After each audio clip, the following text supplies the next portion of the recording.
And I was supposed to have Johnny here, but he appears to be offline now. I don't understand what happened. I think I lost him. We lost Johnny, everybody. We lose you. You're appearing offline. Well, how's everybody doing today? What I'll do is I'll just switch this while we wait for Johnny to reconnect, I guess. Yep, we lost Johnny, everybody. We had this. We had him in here. I was talking to him, and I decided to go live, and all of a sudden he was gone. There he is. There he is. We got him back. There he is. I don't know what happened there, but the second you hit live, like your computer just farted on itself. No, it wasn't the computer. It was the program, because everything else was working just fine except for EVMux, and it kept telling me this, giving the syncing message error. I was like, what the fuck? So I jumped out. Oh, so you did get that finally, where it's like says it's syncing and it can't. Yeah. No, I've had that too. I don't understand. I don't know what happens if it happens while we're live, because this is my first time streaming with it. So I guess we'll find out.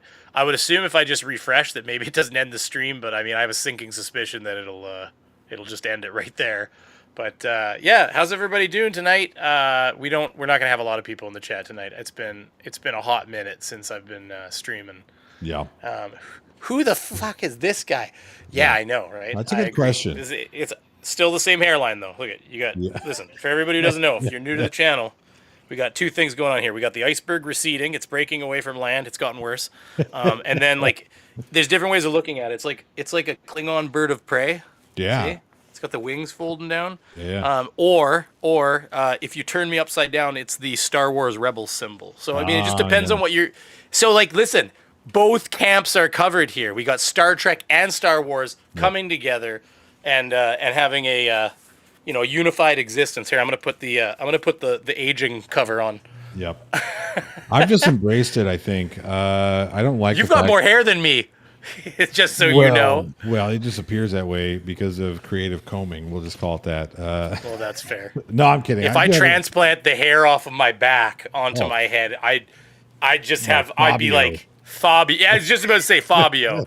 Be like Fabio. That shit would be blowing in the wind. Yeah. Buddy. I got to get nared before I go on a cruise. I scare people. Come out of the water, and the kids are like, it's coming for me, mommy. Mommy, well, who let the walrus on? Yeah, I get it. They got great mustaches. I'll be honest. They do. They put the cops. They put cops to shame. Hair Island. Nice, Mr. Andred. Carl Hacker wants to know if the stream is facing tariffs. I think we probably are, actually. Well, and actually, on that note, I just wanted to start the stream. Two things, Cake. We got to cover two things. First, we're about to call out Shiz. No, I'm kidding. Shiz is good shit. Besides, you wouldn't want to call out Shiz. You don't want to call out Shiz anyways. She'll have your fucking birth certificate in 15 minutes. She'll be like, and here's the dirt on Beaver. It'll be out tomorrow. Yeah. She's quick. But no, the biggest thing I wanted to say is, listen, I just wanted to formally apologize on behalf of Canada for being such nasty and mean neighbors to you. All I want to say is that, if you guys don't want to buy the oil, you don't have to buy the oil. Okay. Like we didn't tell you had to. It was, we had oil, you wanted oil. We said, hey, buy some oil, and you were like, we would love to fuel our cars with cheap Canadian oil. But right. I just saying, like, if it's going to be that big of a deal, you don't have to buy it, okay? I'll tell you right now. We're going to stop twisting your arm. We'll stop holding our military power over you. We won't threaten you anymore with like ceasing your existence. You just don't buy the oil. We won't make you anymore, okay? Yeah, real simple. Yeah. Not that it's going to have crippling effects on our economy at all. Well, hey, listen, you can buy the oil from Venezuela if you don't want to buy the Canadian oil. So true. Yeah. It's the same type of oil.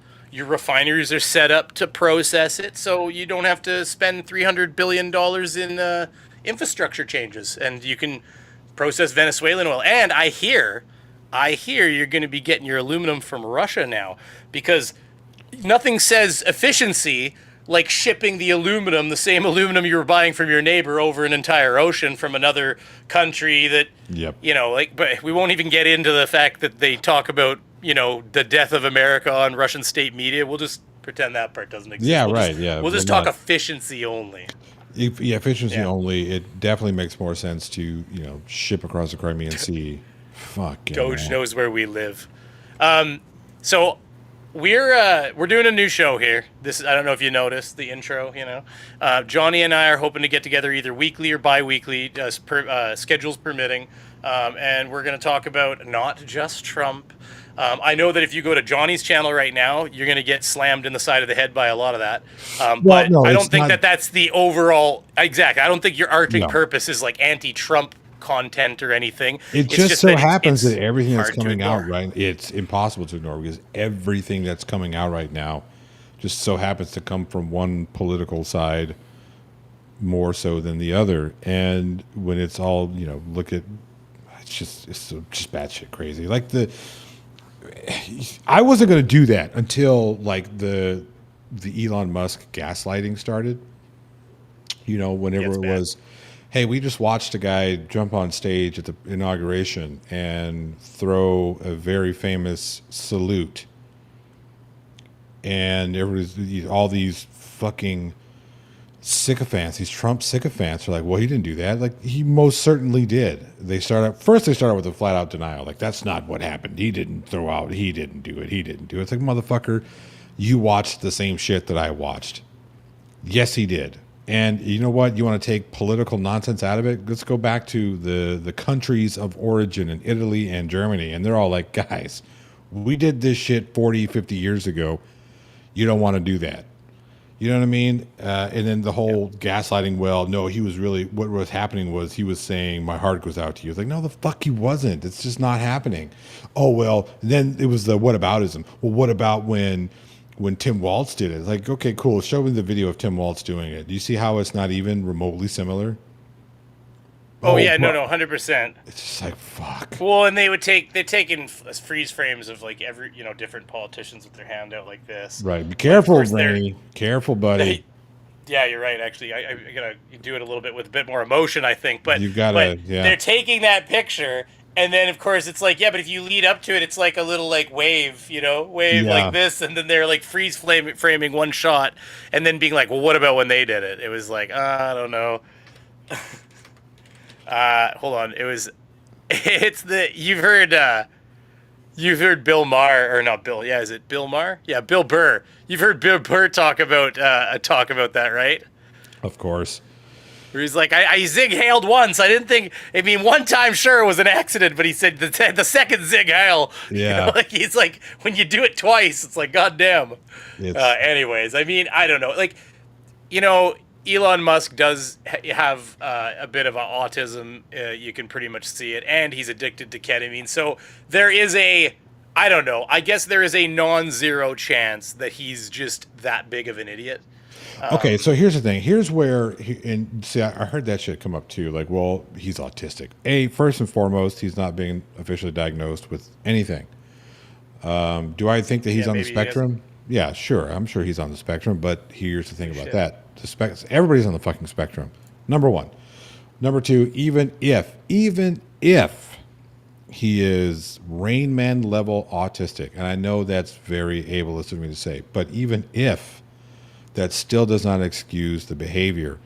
Furthermore, his doubling down with his tweet about citing all of the schmatzy fucking leaders and using very anti-Semitic language to poke fun at the fact that people were telling him not to do that, and then even more going to speak, well, virtually speaking in front of Germany's AfD party, which is the new Nazi party, mind you, and telling them that they shouldn't have to worry about their past history, and then they should go forward and encouraging them to do what it is that schmazis do. It's just like, no, I'm sorry, no, nope, nope, Listen, this stream is getting demonetized. Like, there's no, 100%. because like you can say self-deleted, and I support it. I not like we don't want to trigger the AI too heavily, but like Right. I've never been able to talk politics and have this stream not get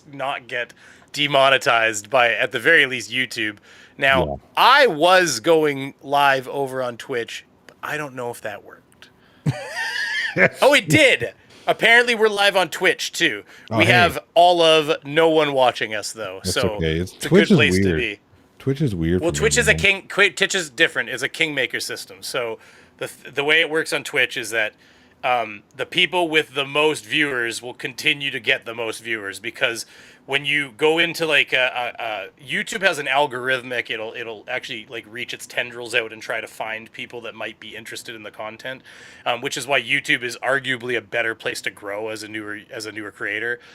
Whereas Twitch is the kingmaker system. So what happens is like if you have 5 viewers, you're put on a Rolodex above somebody with 1 viewer, and if you have 10 viewers, you're on a Rolodex higher than. So when people scroll, it starts at like this channel has 15,000 people watching, this one has 9, this one has 8, this one has 7, this That's one has very 6, cool. and you keep scrolling, and you get down to people that have 100, 10, 5, 2, none, and so the Yes. problem is most people click on one of the first things they see, so it's arguably a bit of a harder place to actually move yourself up, which is why you'll see some people trying to like drive people from YouTube sometimes be like, hey, if you want to watch me on Twitch, because it helps The push them up the Rolodex. ladder, right? Yeah, Yeah, yeah. exactly. So it does not surprise me. Now there is also a chance, and it's a non-zero chance that I don't know what I'm doing over here, and I'm just not seeing the chat. But I don't believe there's any chats going on. That's a bit. It says it's quiet, too quiet, and I see that we're on. So I don't know. Yeah. Anyways, We'll we're see just what going to happens. continue forward. But I do want to really quickly before we continue, because we already did get a super chat for 199 pounds, I believe that is. Basic trigonometry, ape together strong. Love it, buddy. And then Armageddon Fire has dropped 5 memberships, which I did not expect so soon. And I wonder, does that count towards our? It No, it doesn't doesn't. count towards our, which is Exactly. crazy because those are at least because I made the target I made the super chat like goal like just 2 and up because I don't have lofty intentions here. Right. But yeah, so yeah, the Trump the Trump stuff is definitely hard to ignore if you're going to talk about everything right now. It's pretty, people would say, "Oh, you got TDS." It's like, yeah, I guess if But you'd stop no, fucking with no. everything, then I'm maybe I sorry, but wouldn't. that TDS thing is bullshit, and TDS Of is course, just it's bullshit. it's a total projection from the MAGA supporters, because at the end of the day, if these weren't egregious things, and this is how you know it's TDS on a projection of TDS from the MAGA idiots, if Biden had said, "Hey, George Soros, I know that you just dropped a whole bunch of money into my campaign to get me elected. So what I'm going to do for you is I'm going to put you in charge of a made up government agency that's not a government agency. It's not a real government agency. It wasn't before somebody just auto signed his name to a piece of paper.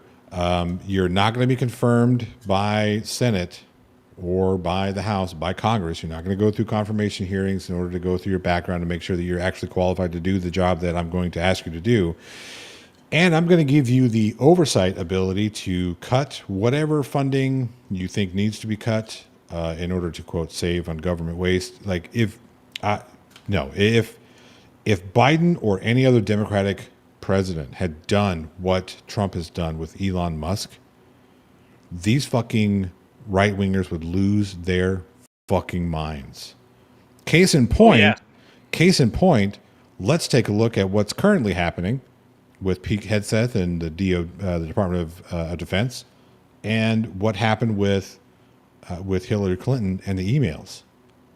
Holy shit! Rightfully so, right? If it comes out that Clinton was using her email server as her personal email server to share classified documents, let's investigate, which they did. Turns In out, Hillary's defense, she probably didn't even know what you know what I mean? She's not exactly like Gen Z or like millennial or something. She probably didn't even have a clue like what's a well, fucking yeah, server. right. Like, you know what I mean? Well, Somebody said, "Here, you just do this." And she was like, "Okay." yeah. You know? Even still, right? So even still, let's It's not right. It's just sure. funny. Like Sure, But and they wouldn't have there was accepted that. They didn't accept that they as an didn't answer. accept they It's not like we well were able to say, "Well, look, Larry, he just made a mistake." I mean, shit happens. What do you fucking do? Like, what are you yeah, gonna do right, about and that's the thing. That's what's coming out of the mag out of mouth right now. So, well, it was just a mistake, and there was nothing done. This is just trumped up, or I'm sorry, I used the wrong word. This is just made up. Trumped up. Yeah, this is just made Yeah, up. he has to have Fake that name news. too, right? It works. Right, of course. Go sorry. This is made up. This is all. They have to try and discredit the Atlantic editor Jeffrey Goldberg. He's a known liar. The Atlantic is failing, and no, the Atlantic is not failing. It's one of the most profitable news magazines out there right now. So get the fuck out of here. I'm sorry, but no, this is how you know it's fucking TDS from the MAGA because it's rules for thee, but not for me. Here's the thing: and I forget who Biden's DOJ was, our DOJ, DOD was, defense secretary, but if Biden's defense secretary had done some stupid ass shit like Pete Hegseth done, yes, we would be calling for his resignation. We would be calling for a real investigation. But Kash Patel isn't going to do that shit because one hand washes the other. It's a crony. It's a buddy-buddy system that we have in our current political climate and structure over here in the States. And it's Kash Patel.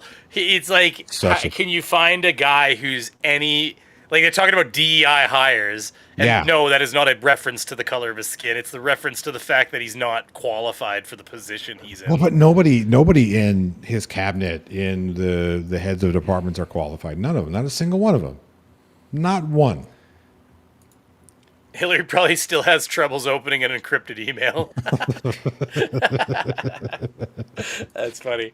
I think this whole thing, I think that this whole signal thing is really kind of hilarious because you have this fucking reporter of all people to send this shit to. I mean, I guess it could have been worse because the reporter was at least smart enough to be like, this seems like top secret information. Maybe I don't need to tell people about this till after this shit goes down. Then he simply came out and said, hey, just so you know, you might have sent me all this information. And then you get Pete Hegseth here. And here, I'll just bring Pete up for a second. Let him say it for himself for a second. Indo-Pacific, shifting priorities to make sure we're hey, let's get to where be a critical part of ensuring. Question. Can you share how your information about war plans against the Houthis in Yemen was shared with a journalist in the Atlantic, and were those details classified? You're talking about a deceitful and highly discredited so-called journalist who's made a profession of peddling. Yep, absolutely.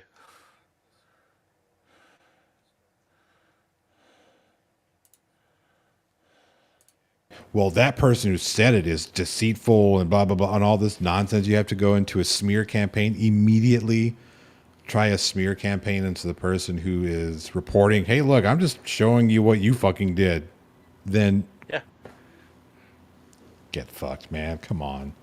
And then he pulls out a bunch of examples of things that have legitimacy still to them. Like he says he's part of the Russia, because he says it right here. Hoaxes time and time again, to include the hoaxes of Russia, or the fine people. I mean, listen, maybe if Putin didn't leave, or if Trump Jr., Putin Jr. there, Trump didn't leave negotiations with spittle on his chin that he was wiping off after giving Putin everything that he's ever wanted, maybe that would have went away. But there was a time when he first got in that I thought, you know what, maybe Trump, there is a chance that we're wrong about him, and he's about to because he was talking about, if they don't agree to a ceasefire, I'm gonna sanction them into the dirt, and I'll pump Ukraine up with so many weapons that they can't. And then he got into power and he was like, so we're gonna tariff all of our friends. We're gonna start buying aluminum from Russia. Yep. We're gonna stop offensive cyber security, like espionage against a country that invades your banks, invades your power systems. They attack all kinds of your infrastructure, and we're just gonna stop being proactive about that. Why don't we give them back all the money we've seized from them? Let's normalize relations. Like, it's like, holy shit. Right. Like, you got like the Manchurian candidate going on here. It's just so funny to me because these same people talked about Russian interference during the whole Clinton. It's just, come on, man. But yeah, so the thing that made me laugh though is, so you get Pete Hegseth here On both sides hoax, or suckers and losers hoax. So this is the guy that peddles. First of all, wasn't he recorded saying suckers and losers? That's I can't the thing. even remember. That's the thing. Essentially what Pete Hegseth here is saying is that this is a reporter that peddles things that we can actually see happening with their own. That's the point. That's what really got me so fired up about this. Because, I mean, people who know me outside of YouTube know that I have a very big political voice. I say very big political voice. I'm one to share my opinions about politics, with little hesitation or regard for anybody else's feelings, so to speak. It's this right here. It's this blatant gaslighting from the GOP that it's like, no, I'm tired of this shit. We can't sit here and allow this to go unchecked. When Pete Hegseth says, well, these hoaxes about Russia, and good people on both sides. Like, these are things that are happening. These are things that we saw. These are things that happened, and you're sitting there trying to downplay it like it's a hoax. It's not a hoax. These are not hoaxes. Yeah, and Brooke is right. Talking about now they're saying that the reporter should be arrested. This is not the first time that Trump has pushed against people reporting about the shitty things that he's doing. First, he kicked them out of. He revoked their press credentials to have access to, White House briefings, etc. And then invited Russian media into the press room. Yes. I don't even. It's like we're living in the shittiest, stupidest timeline I've ever. This is almost like fictional levels of ridiculousness that we're getting. Whenever I would you'll watch... try to tell somebody about this in 100 years, provided we don't all end up in a dictatorship where all the information's erased, and people won't even fucking believe you. It's so ridiculous. Like, you couldn't. No. This is like a really bad comedy about politics. Almost. This is a really bad Aldous Huxley fucking novel about politics. Like, when we read Catch-22 and Manchurian Candidate and all that stuff, we're reading these things thinking, man, this is like some pretty far out there stuff. And then here we are, Idiocracy is continuing to be a prophetic documentary. I've never seen Idiocracy, but I watched you're watching it right now. No, I know. Well, hold on, I watched like a not a review, but like almost like one of those videos that kind of breaks it down for you. Yeah, it shows right. you a few clips out of it. Yeah. I was like, holy shit, we've been living in this world for a few years now. Everything has an ad on it. You go to Fox News and it's just tickers and everything's running up and down the side of the screen. So I'm like, we've been living this life. The funniest thing that happened that came at the legitimate funniest thing about the whole Idiocracy thing is the costume designer and the PD chose Crocs being aggressively popular because they thought no way would this actually be a legitimate fucking footwear that people would wear. And sure as shit, it's Crocs. Everybody's got fucking Crocs. I don't. I can't stand the fucking things. But they thought, how stupid would it be? I had Crocs back when they were new. Yeah. I had Crocs when they were the new thing. Now they're the old thing. I'm surprised the kids nowadays like them because I thought if your dad had a pair, they weren't cool. Of course not. Well, who knows? Maybe they think they're retro. I don't know if I'm allowed to vape on Twitch. I've never looked up the rules. Ooh, yeah. I don't know either. either. Vape on Twitch? I don't think so. I think somebody got popped for that. I can't remember who. Yeah, I mean, it's not like I was trying to make it part of what I did, but I realized that I'm like, I don't know. I know YouTube's okay with it, but yeah. But yeah. This whole thing, that, like I said, it's the gaslighting, the constant gaslighting from the GOP that made me, that's the biggest thing that pushed and influenced the direction of my channel now, and it is definitely going to be heavily political, and I don't care who doesn't like it. At the end of the day, if you don't like it, don't watch it. People are, and I knew it was going to happen. Like, as soon as I talked to you about it beforehand, say, hey, I'm going to do something that's, going to be shifty-eyed shady. Y'all should have just let him win in 2020, and we would have been done with it. But no, y'all created this. You know what? I'm But going he to didn't say- win because everybody saw what 4 years of Trump was like, and they were like, "That's some batshit crazy stuff." Well, and then they just hang on a decided a second. few years later, they're like, "You know what? Round two. Let's try this again." So the thing is, there. Okay, I got something to say about that. But if you talking about this, well, he didn't. You know, if we would have let him win 2020, then we would have been done with it by now. No, we wouldn't have. We would not have. I mean, I think it was a fun joke. No, I understand. I I don't understand. think he But had any ill intent there. no. I know. But yeah, I know. go ahead. But I think the problem is that no, we wouldn't have, because he's already talking about running in 2028. He's already setting the stage to usurp our fucking voting system so he can run again. Well, he started literally a week into his term. Yep. He started adjusting the laws, and of course people are like, "Oh, it's just a little change. It's just a little change." But he's just nipping away at them, and he's already made it so he's infallible now. He's made it like the leader is. You can't charge him for anything he did. Literally everything he does as an official function is you can't call it illegal. So if he gets somebody killed, and I know that that's a stretch, I understand for the people that think, well, that's a bit extreme. Sure, but the way the rules are written now, if he carries it out as as an act of his presidency, he technically can't be held accountable. It's gone through the Supreme Court. It's gone through the whole process of your legal system. It is canon now in America, essentially. Yes. Like that is how it works now. So, and okay, this was the greatest one from a week ago or whatever. He unilaterally pardoned all of the people that Biden pardoned. So now you can unpardon people. Right. So the January Sixers better hope that he becomes a dictator, because that means they can all be unpardoned in a few years too. Yep. Because he's setting precedences, and these precedences, if nobody fights them and they stick, that's how it works after that.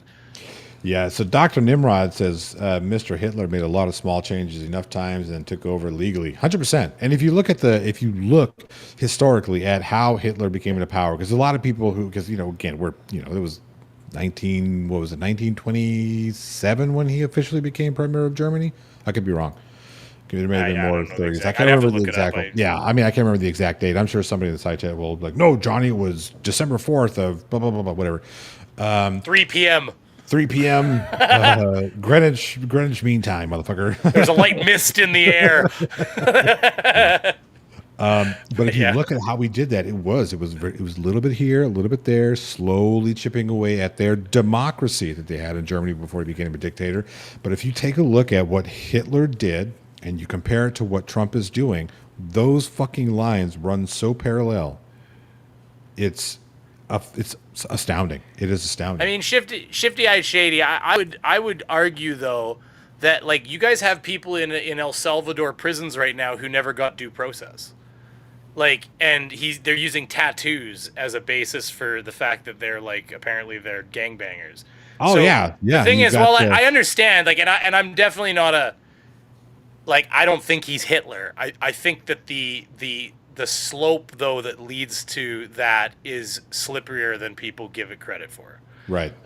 Because when you are already not accountable for the actions you do while you're president, you're talking about impeaching judges that are doing their don't fucking agree jobs with you, that literally are holding you in check, and you're talking about impeaching them.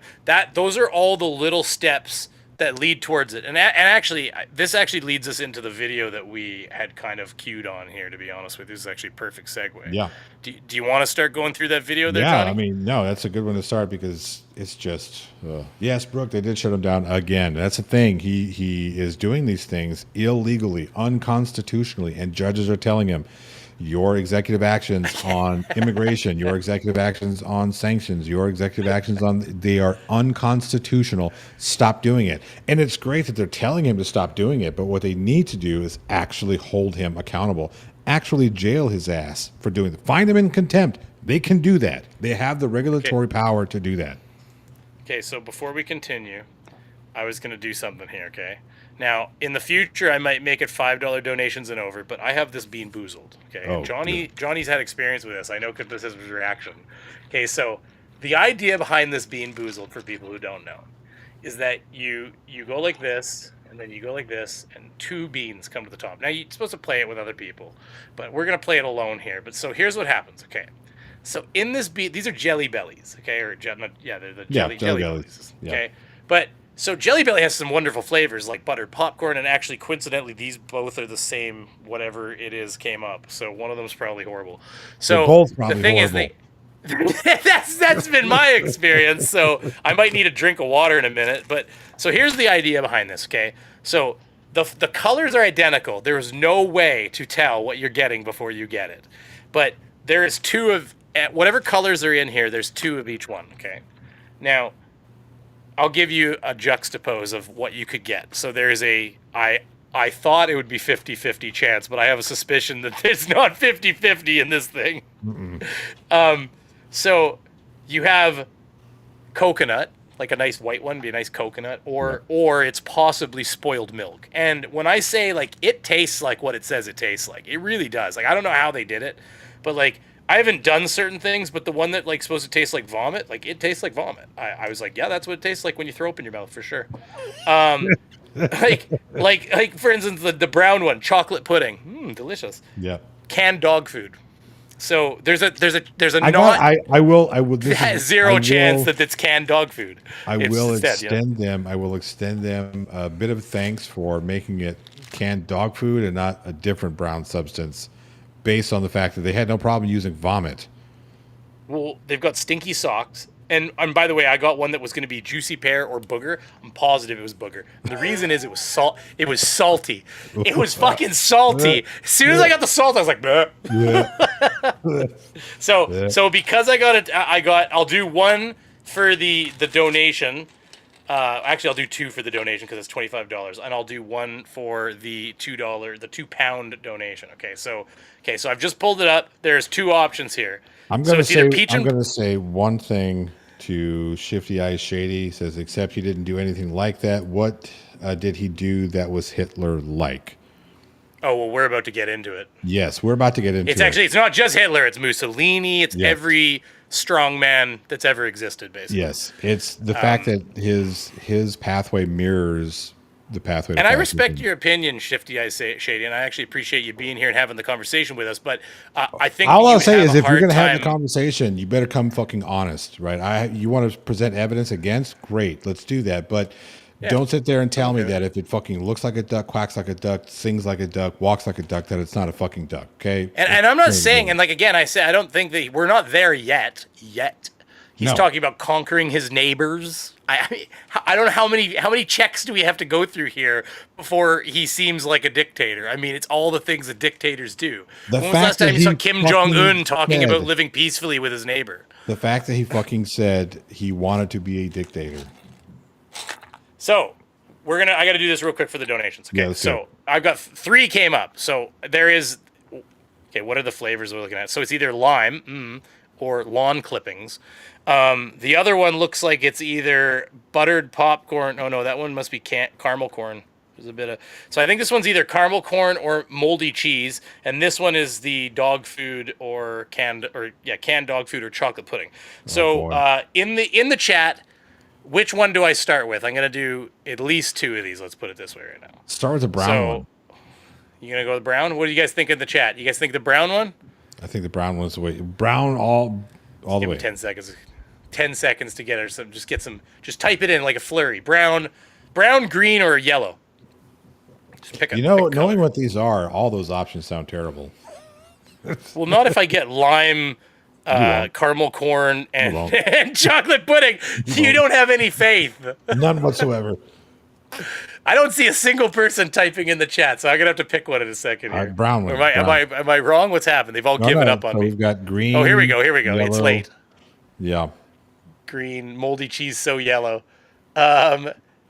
Okay, well, you know what? We don't have always go green. You know what? Okay, fine. Wait, Mr. Andre, you voted twice. Somebody's got to break the tie here.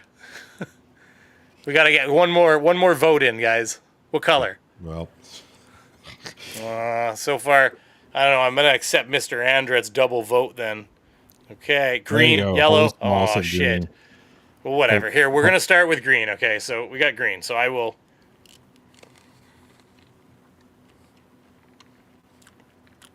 That's not lime. Yeah, never. Oh. It is, yeah.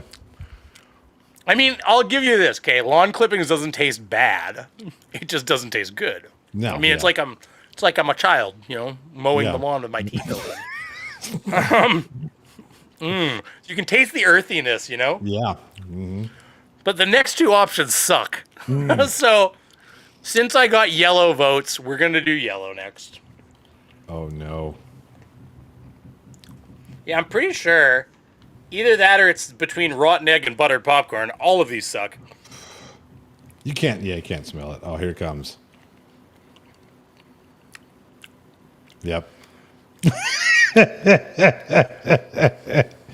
Yep. I don't know what a rotten egg tastes like. And that's gotta be moldy cheese. Yeah. I don't know if that's moldy cheese or rotten. You know what? It had a bit of green tinge to it, so I think it's more like rotten egg, probably. And then because it was a $25 donation, we're going to find out if this is dog food or chocolate pudding. So we're 0 for 2. Or 2 for 2 on disgusting. This is why I stopped playing it. So far, these haven't been the worst flavors, but when you get the one that was the worst was I got dead fish the one time. Oh, and it's yeah. not good. No. It's not good. Not at all. Okay, well, I don't know. That didn't taste terrible. Oh, that's dog food for sure. Oh my god. It's like I fucking dug into my dog's dish. Oh, it even has like a...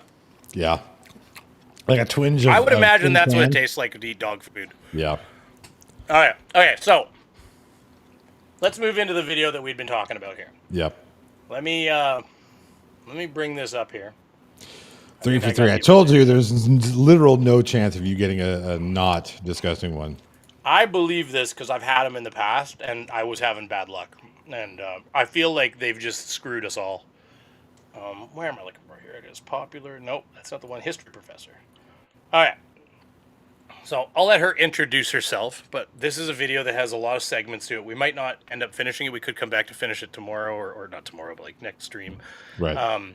But this is something that caught my attention, and it kind of falls in line with what we were talking about, Shifty-Eyed Shady. Legalize hemp farming and legal cannabinoids other than Delta-9. I don't know what we're talking about there, but I'm in Canada, so that's already a thing. Oh, Lord of Luminous Poo, you would, Okay, well, we're going to one more. This one is definitely caramel. The color of it is definitely caramel corn moldy cheese, okay? So we're going to do this. I'm going to fix that. I'm going to fix that. Okay, here we go.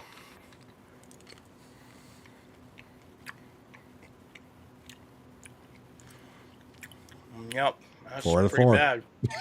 I don't think there's any good ones in this thing. That's why it's called. So that's the real trick of bamboozle. They tell you it's 50-50. They fucked you right out of the gate. They're like, there's not a good one in the whole thing. Good one in the whole Everybody's getting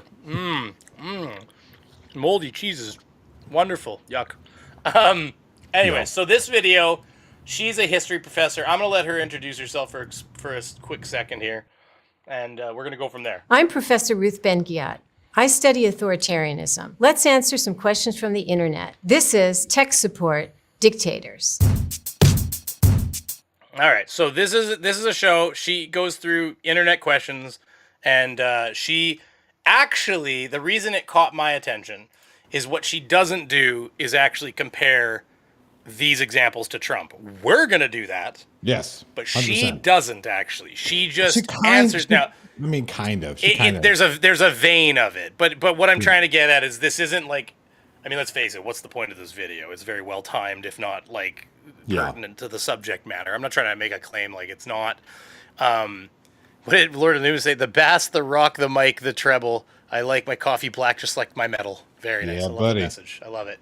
But yeah, that's why this kind of caught my attention though, because she's not, thank you very much for the $5, by the way. She's not actually going out of her way to be like, here's the ways that Trump is a dictator. What she actually does is use real world examples of many of the dictators of our history books.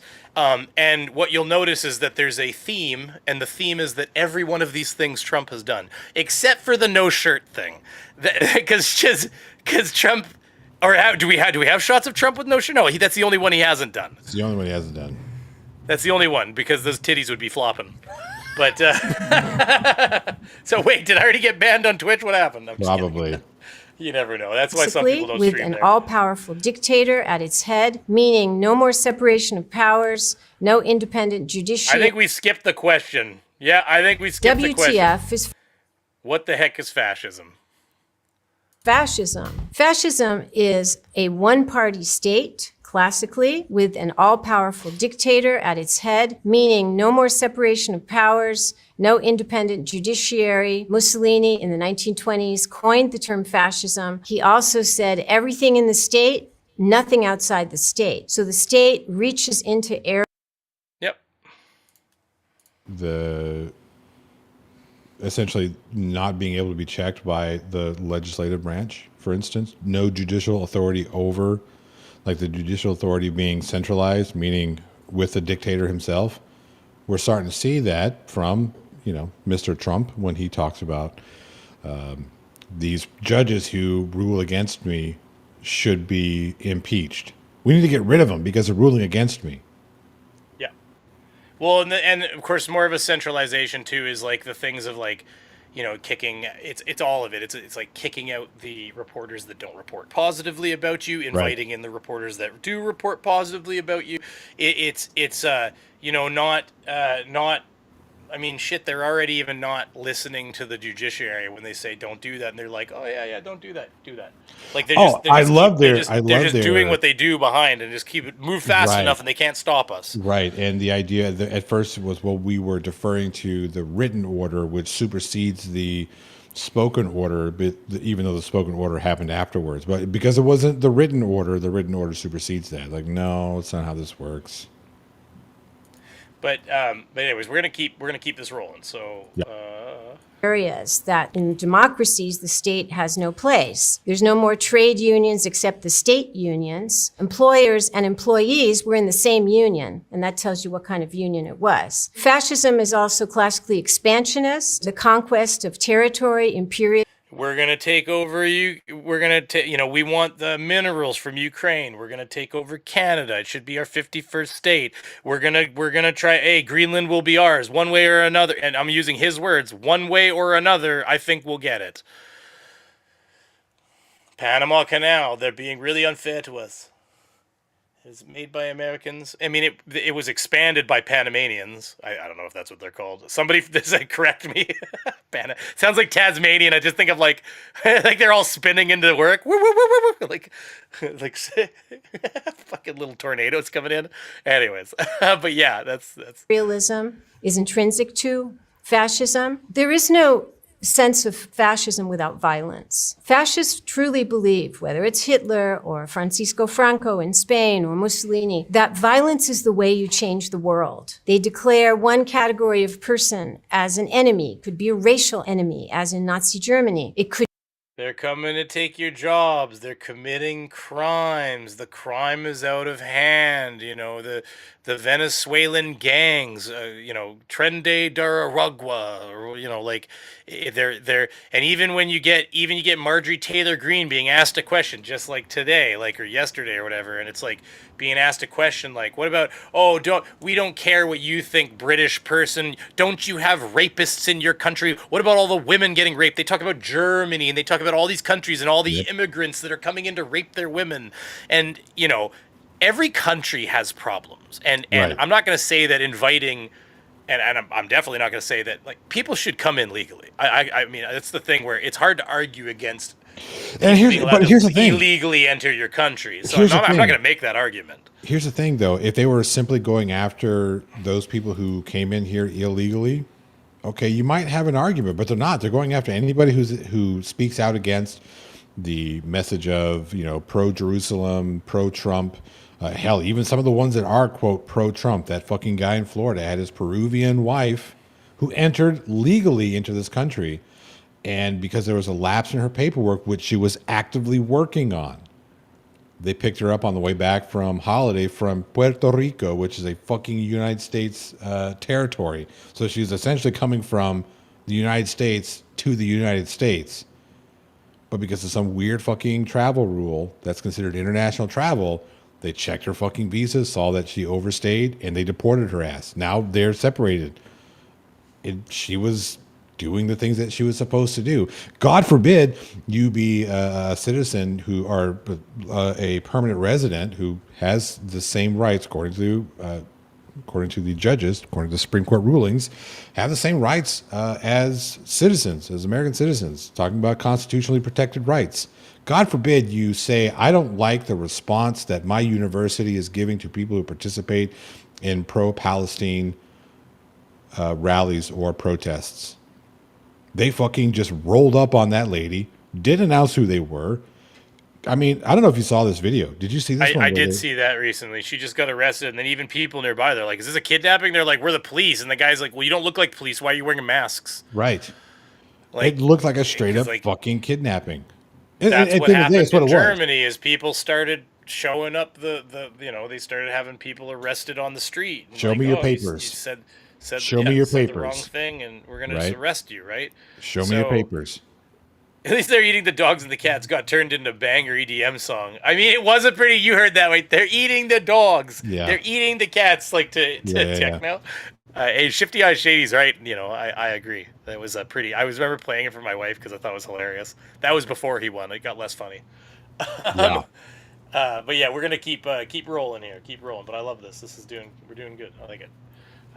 I am on the wrong button. There it is. I'm still learning. This is a new app for me. Johnny's got more experience than I do. Could be a political enemy, as it was in Italian fascism and for Francisco Franco in Spain. But that enemy must be exterminated. So the state organizes itself around the practice of violence. And regular people are trained to become vigilant and informers and use violence themselves. So violence is... Now, we're not at that point. See, these are the limits. But I mean, we aren't... Okay, well, give me your example. 100%. Give me...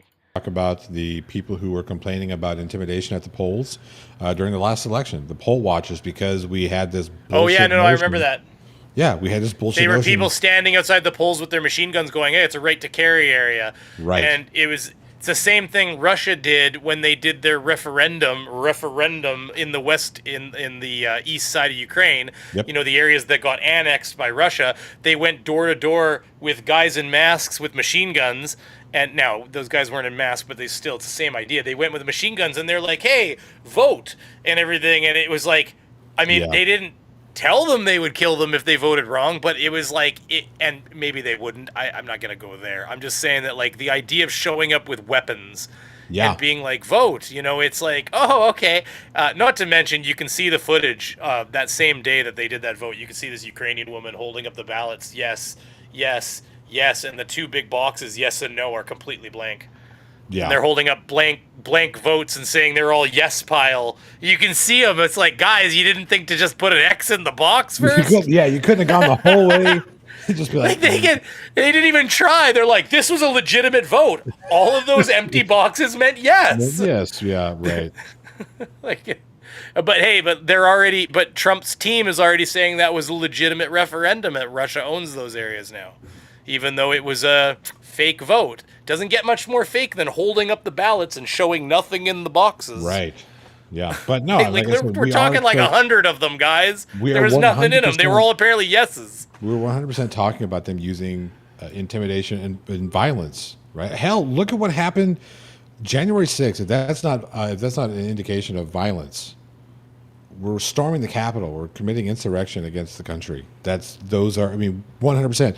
Nothing this woman says in this answer has not been demonstrated by the MAGA crowd. Nothing. Not one thing. 100%. Do you not see the American Nazis who got their protest shut down by anti-fascists and then went crying to the cops? Such brave haters. That's funny. Oh, man. We're going to keep rolling here. Is at the very core of fascism. Malice Liddell asks, why is Putin shirtless in so many of his pictures? Putin takes up where Mussolini left off in using his body. It's This is the only one that Trump doesn't do, but you're right. Every other dictator, I mean, I guess Kim Jong doesn't too, because he's kind of tits out too. I mean, if I was dear leader, I wouldn't either. You don't need to. It's okay, guys. It's like it's. I mean, maybe I'd do it for that reason. You know what? You're right. It's a power It's move. grave risk to. Here, okay, there we are, right there. What defines a dictator? It comes from the verb to dictate. That gives us a clue. So a dictator is somebody who wants to get his way, doesn't care about public welfare, often is very, very corrupt, steals from the people, manipulates people through propaganda. Hey, I heard just the other day on this vein of interest right here, I heard that Trump coin is going to the moon. Those weren't his exact words, but did he not pump that a day and a half ago? Trump coin. Yep. And then he dumping bags on the chests of his fans. Yep. Just so there's the corruption. I mean, that's one of the many elements. But so I mean, you've got Melania coin and you got Trump coin. Yep. And they'll try to distance themselves and say, oh, that's not like, no, it's 100% what it is. It's a perfect example of all of the ways. I mean, the guy from Midas Touch, Ben or whatever, he is on the Trump email list.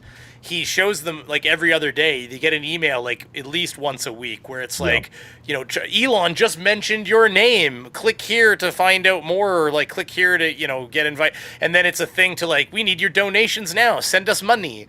Money for the next election. And it's he just won and he's already grifting money off of his fans. It never ends. And it always starts with Elon just talked about you, one of my favorite voters.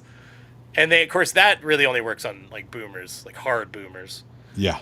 Because anybody that's younger is yeah, okay. We know how the email systems work. I'm not saying older people don't. They don't. Many versed older people. But if you wanted to take a grand group of things, I mean, when they did a poll, they did a study, it was only a couple of years ago, and they took people that were 65 and 70, and they showed them advertisements essentially. They disguised advertisements into things, and then they asked them to identify the advertisements. Hang on a second. I'm going to translate for the English-speaking people. Brainy means advertisements. Just advertisements. Yes. No. We're halfway. We're a halfway house in Canada between Europe and America. Right, but some people may not know that. I we don't say aluminium, but we're a halfway house. Yeah, we're stuck between two worlds. We've got our progressive Europeans kicking in our souls, but we're tied down by the American shackles. Right. Anyways, but yeah, no, they could not tell. They couldn't tell what was actually an advertisement, and what was legitimate stories. Look, hang on a second. You say it the way you say it. We got to educate it so people learn it. Say it how you say it. You want to say advertisement, say advertisement. Nothing wrong with that. I just use that. Yeah, I just want to make sure. But if I say schedule, shoot me, because that's apparently how we're supposed to say schedule here. You can say schedule. I say schedule just to fuck with people who get pissed off about me saying schedule. I don't like it. But hey, listen, I grew up thinking that there was no way it was Z, even though we call it Z, you call it Z. And I was like, you don't call them zebras. And then I watched I watched, what's his name? Who was the African-American guy that took over for Jon Stewart for a while? Trevor Noah. Yeah. Trevor Noah. I watched Trevor Noah one day, and he talks about his home country and zebras, and I'm like, holy shit, it is Zed. Yeah. Because you get it from them. Because I remember growing up literally saying to my friends, they don't call them zebras because we called them zebras. But that was the essence of why we were wrong. Right. Because they're not zebras, they're zebras. But anyways, we do call them zebras. Yeah, there you go. See, I didn't listen. This was a new. Yeah, you're never too old to learn something new. I was a grown ass adult when I finally heard Trevor Noah say zebra, and I realized that my whole childhood life that I was wrong, and right and wrong. Canada picked Zed, but I thought they were wrong, but I was wrong.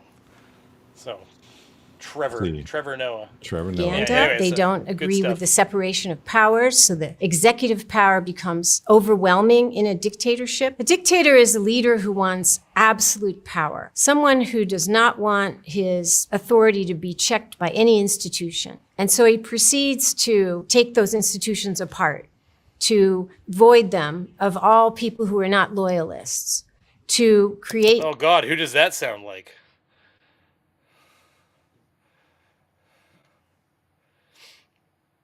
his state in No, go ahead. You know, because I talked about this with Danny D on the show last night, but there are people who vote Republican that aren't sycophantically just attached to that ballsack known as Trump, and even they are like having difficulty because they don't want their guy. You know, they don't want their party to be associated with that type of thing. It's just like, come on, people. Can we at least agree on the terms? We can't even agree on the fucking terms. You know, like the schmatzy salutes. We can't agree. No, that was a Roman salute. Yes. Why is it called a Roman salute? Because it's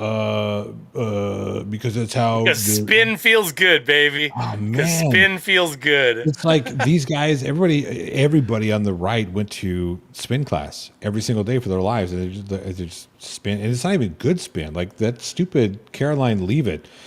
God bless America. She's a fucking idiot. She gets up there and just like spins that cycle, and she's up there just fucking. I don't think she's. I mean, she's an idiot, probably in the sense of like a disagree, but I mean, she knows what the fuck she's doing. She's not that dumb. She knows what she's doing because she's getting paid They just- to do what she does. Yeah. They don't care beyond that, and most people. I mean, hey, listen. During the Underground Railroad, every single person likes to think I'd be the one hiding the people under my floorboards. I would have been ushering the black. No, chances are you would have been treating them the same way as everybody else because people fall in line. That's I mean, the problem. most people are not leaders. Most people are followers. I'm including myself in that too. I'm not saying that Yeah. I'm something special. I mean, most people will just because especially if life's not hurting you. We all have a tendency to want to keep our nose out of shit. And that's the thing. Yeah, if You it's not, if it doesn't directly affect me, why am I going to say that? Okay, who gives a shit? That's the general attitude of most people. And when you don't, and see, this is where the white privilege comes in, right? So we're talking about specifically talking about people in America, but when we're talking about white privilege, that's 100% correct, right? The vast majority of white folk don't understand what it's like to live a marginalized person's life, having to worry about not being able to get ahead, not having. I've got the left side of my family. We are Mexicans, 100%, right? Oh, this show is over. Oh no, we're done. We're done. But here, and we have, I have a lot of. There are a lot of unsavory cousins who did some unsavory things with unsavory groups that have, tattoos of those activities. Do they have to worry about being deported? They People would say do now, no. apparently. They would say, no, of course not. We're not deporting American citizens. Yes, we are. We 100% are. Because they look wrong. And they're not getting due process. Not a single one of them are getting due process. Like those Venezuelans they sent out to El Salvador. It's like, do you motherfuckers not understand? Like Venezuela and El Salvador are two totally different fucking countries. It's like saying, hey, I'm going to deport Donald Trump back to, his parents were German when they got here. I'm going to deport him to, Botswana. Same thing, right? It's like, come on, man. When we look at what's going on and what you're talking about, most people don't get involved if it doesn't directly affect them. And a lot of people on the white side, they don't know what it's like to be targeted because of the color of their skin. They just don't.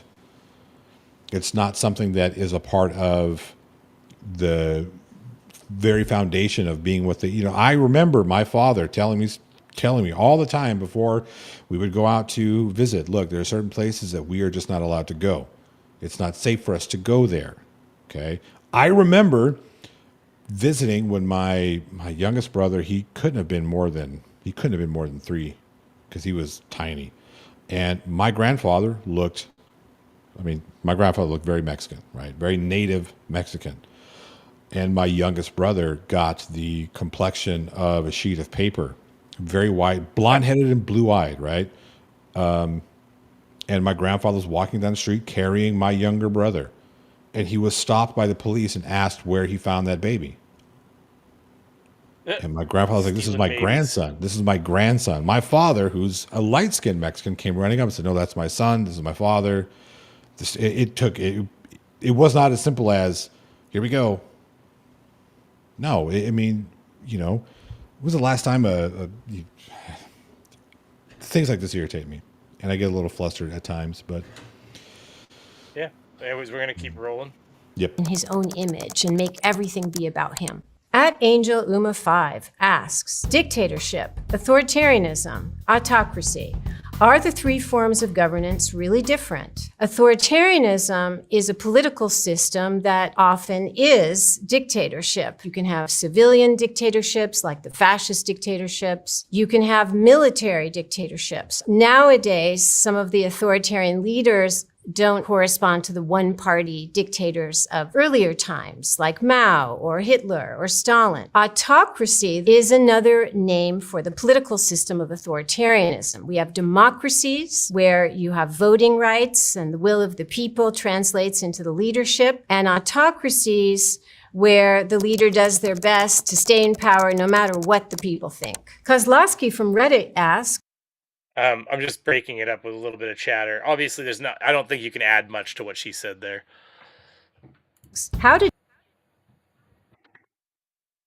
dictators maintain power when it seems that most of the country is against them? Dictators use the authoritarian playbook. The playbook is, while you're running for office, while you're building up your power, you want to discredit journalists.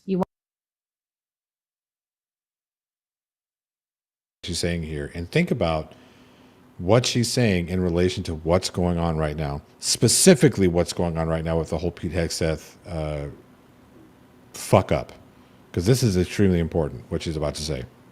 Yeah. You want to call them fake news or vermin or communists. And authoritarians do this because if evidence of their corruption comes out or their violent acts, they need the public to not believe the press, to think the press is lying. So there is no other voice telling the truth. The truth is gone. The Nazi term was the lying press. Today we talk about fake news. Many dictators use what today in Russia is called the fire hose of falsehood. This is a high volume of lies, half-truths, conspiracy theories, because conspiracy theories are as old as propaganda. The fact the Jews were supposed to be controlling the globe, that was a fascist conspiracy theory. Dictators also maintain power by creating an atmosphere of terror, of intimidation, whether it's physical violence against enemies of the state, or today they harass people with lawsuits, with smear campaigns. They try and ruin you because the goal is to get you to self-censor. Then you're doing the dictator's work for you. They just passed the laws there, or he's working on it at the very least, where basically that the government will go after people who frivolously sue the government, the administration, and stuff like that. Now, they claim it's to stop frivolous lawsuits and to streamline things, but the problem is that they are the ones that decide what's frivolous. So Right. So the issue there is that they're the ones that decide at what point you are frivolously suing the government. Exactly. So already they are trying to clamp down on your ability to actually argue with them and actually hold them accountable on a legal sense. And of course, the way they've written it is it's basically like a bounce back thing. Like, so if you sue them and they decide it's frivolous, they're going to come down on you with the weight of the entire government to crush your opinion and potentially put you in prison or cause you financial harm by having some sort of fine in place or whatever for Right. somebody who dare to question the government. Yep. Yep. Yeah. There was So a I mean, book. that's basically what she's talking about right there. That's the same. They want to clamp down on you legally, Yeah. which is the way that the U.S. Works right now. This it isn't an authoritarianism yet. There is still legal process, and so the first step is why don't we just change those pesky laws so that we make it Okay. more dangerous for you to take legal action. I think this is a spot in the, because we're getting close to an hour and a half, but I think this is a spot where we could probably break away. And it's important to take a look at what's going on, like what you're talking about here. So you're talking about breaking down the legal processes. And I think that there is and here's where I'm going to extend the Trump administration a little bit of, I don't know. This is where they know what they're doing, right? They know exactly what they're doing by pushing out these executive orders that will be challenged, that are being challenged. That's what he wants. They said move fast, basically like a shotgun blast. Yes. And you try to get as much shit done as you can before Well, the hang on a rules second. clamp down on you. Hang on a second. They want these things going to the Supreme Court. They want them going to the Supreme Court quick. The same thing happened with Roe v. Wade. Remember this. Roe v. Wade got challenged, and the Trump administration was like, push it through. We want it to go. We want it through. We want it fast. We want it to be taken a look at because we've stacked the court in our favor, and we're going to be able to get the result that we want. And the problem that we're seeing is the problem that we saw is that we're not having enough pushback against the power that's being wielded by President Trump until recently. This term, it seems as if more of the lower circuit courts, at the very least, are like, they're just not going to put up with it. Like, no, we're not going to do this. You can't do this. This is unconstitutional. But I think he wants them to go to. Right, yeah, that's the thing. Well, we need to impeach them. Well, okay, that's not okay. You can't call for the impeachment. The judge disagrees with me, so he must be evil. Get Right. rid of him. Right. How on earth could you look at somebody with a straight face and be like, that's not fucked up? Right. How you can look at that and say that's not Their entire corruption. job is that was literally why they were even appointed in the first place, Right. is to be a judge, like, unless you find them guilty. And besides, Clarence Thomas is already I mean, it's the entire Supreme Court is fucking brutally rigged. You got Clarence Thomas taking multi-million-dollar vacation bribes on private yachts of billionaires, and he Right. going, what? It was just a present. Like, Yeah, it was off. in no way was it buying my vote or But he doesn't get impeached. Not for that. You get Right. impeached for disagreeing with the administration. right. And that's where we're at. That's where we're at. It's they want these lower courts so they can force some sort of bullshit impeachment, trial. And we know it's a bullshit impeachment trial, or B, they want it to get pushed up to the Supreme Court. So the Supreme Court, they think and hope, will rule in their favor. A lot of the shit we're seeing right now is just a bunch of testing the water nonsense. We're testing the waters. That's why it's important. And I tell this to Gonna everybody. defund courts. I believe he probably did say that. Fucking idiot. Well, the Department of Education's already been half gutted. Only got 50% left to go, and baby, we snipped that thing free, and then all the red states can find out they don't have pencils. Yeah, but that's the thing that killed the two things you said that killed me. People will talk about first and foremost is his gutting of the Department of Education using an executive order is 100% unconstitutional. It just is. It just is. And two, that we've got red states who are actively voting against their own interests. The poorest, it is not a coincidence. They've always been guilty of doing that in every country. Yes. Well, Because sure. they- That's the reason why we're going after education. We want to keep wanna- them uneducated. Yeah, I was gonna say I don't want to try to stand on this soapbox, but people that are lower income tend to be less educated. If you're less educated, you're more likely to vote against your own interest because you don't understand. You don't understand how the decisions you're making. I mean, like we talked about on your show, one of the best examples is like oh, we're gonna cancel U.S. aid, except U.S. aid was literally basically a farm subsidy disguised as soft power, I mean, it was soft power too, but it was largely a farm subsidy where they were buying the grains and the milks and the things that they used to literally just make the farmers pour in a field because they overproduced. America is famous for overproduction of milk, for example, which is why he keeps talking about Canada's dairy industry and how he wants more access.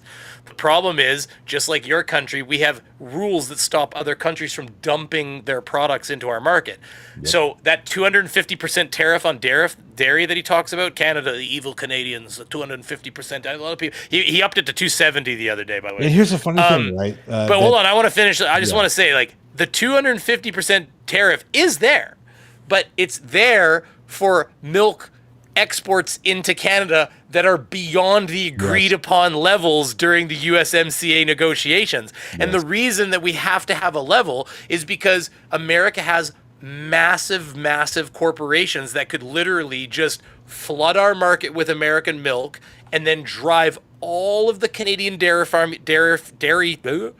farmers out of business, at which point we wouldn't even have a dairy industry. Well, now, I bet that you could understand that that is actually a national security issue. Like, Well, I mean, if another you guys- country was able to drive your food industries out of business. Right. And just so we're clear, the USMCA negotiations that you're referencing, the terrible deal, the worst deal ever, Who ever signed these? Who knows who even signed this kind of garbage? Yeah, who knows who put that, negotiated that thing Yeah, in place. who knows? God, I wish I had a picture of Donald Trump I could just bring up, like, right here, or right here, because that's the fucking moron who crafted that deal. I love the juxtapose. They put him saying that, and then they put him beside him going, "This is probably one of the best deals ever negotiated." Yeah. Yes. It's me, Donald Trump. I negotiated personally. It's one of the best deals. You sound it's just like- more proof he doesn't read like the shit Bernie that he Sanders. signs. You sound like Actually, Bernie I did Sanders. sound like Bernie Yeah. Sanders. Bernie Sanders is arguably one of the easier people. The oligarchs, they come for you and your family. Yeah. Your family, you can't. When it's hard to find the food to eat in the morning. Yep. Yeah. You just gotta. Yep. But yeah, no. By the way, it hasn't been an hour and a half yet because you were late, sir. Oh, that's true. I'm so sorry about that. It's, it's one of those things like, Whatever. I was getting bitter though. no. He was being a good boy. I was just no, like, hey. and I want to talk to the people who are waiting on me. It wasn't that I didn't want to be here, obviously, because, today whatever, who cares? Life things going on in the background, right? And I tell everybody, hey, look, I have nothing to do other than, office stuff until 7 o'clock. At 7 o'clock, I've got important things I need to do. So can we get everything done before 7 o'clock? Well, I had a client call me like 6:45, or at 5 o'clock, says I'll be there at 6:45 to discuss this thing. And it's a thing I have to speak with this client about because it's a paid gig.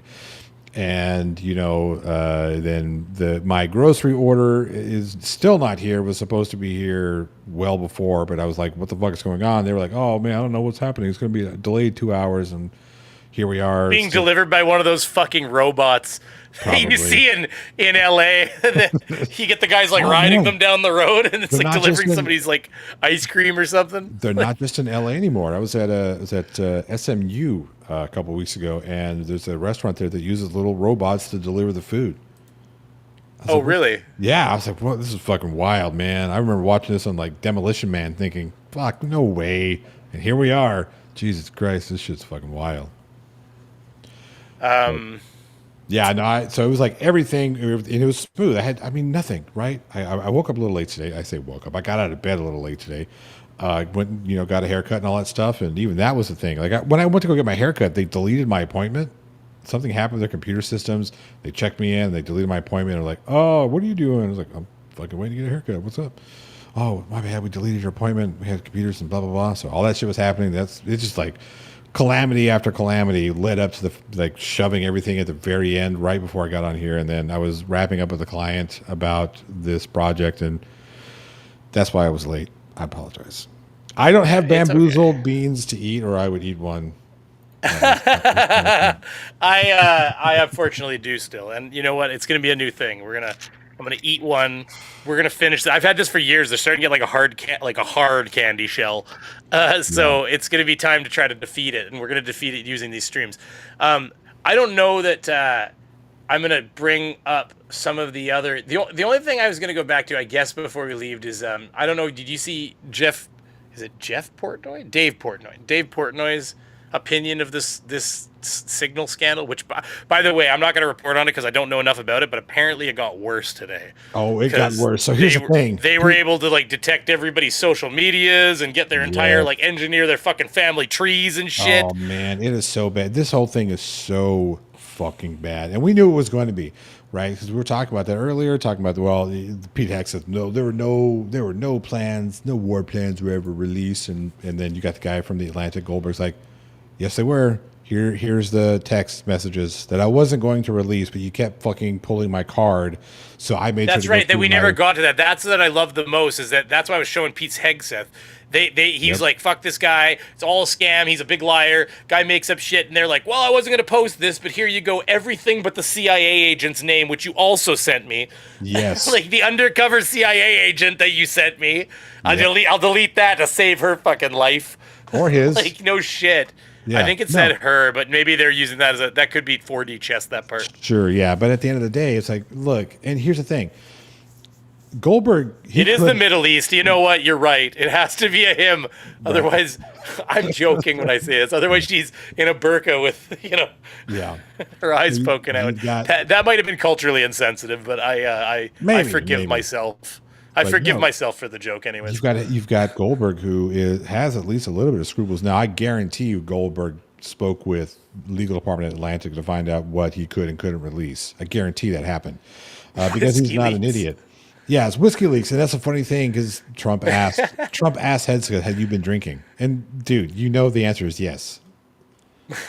That dude is 24/7 fucking drunk, man. He's like drinking fine ladies. Yeah, right. With his actual like, is it? I haven't seen it. Is it actually? Is it? It's not like, I don't want to say it's like a Nazi tattoo, but is it not like a Third Reichish kind of like borderline skinhead tattoo, basically? Like, borderline, yeah. Like there's a fine line. Like let's put it this way. When we all see certain tattoos, we know what we're looking at. Come on. I mean, you see them on people and you're like, boy, that's an awful Nazi-ish looking tattoo. Like I've seen them on people and I'm like, it's got a lot of the same kind of flair that you get on those. And maybe they just really liked the artwork. No, it's the cross of whatever. It's a hilarious biblical thing. Yeah, I think it's hilarious that they say, "Well, no, this is not a Nazi or a blah blah blah tattoo and this, that, and the other." And look, here's at the end of the day, I play a guitar that it's the James Hetfield Iron Cross guitar that has a German Iron Cross on it. Right? I play that guitar because James Hetfield plays that guitar. James Hetfield, guitar player for Metallica. German Iron Cross, right? The German Iron Cross, which is not inherently, it's not a quote Nazi symbol, right? But that's literally what they put on their airplanes, and that wasn't necessarily Nazi. I mean, it's kind of earned a bit of a simply because of what happened during the Third Reich. I understand. Yeah, exactly. But I think it's interesting that the same people who don't claim that they are leaning to that Nazi realm.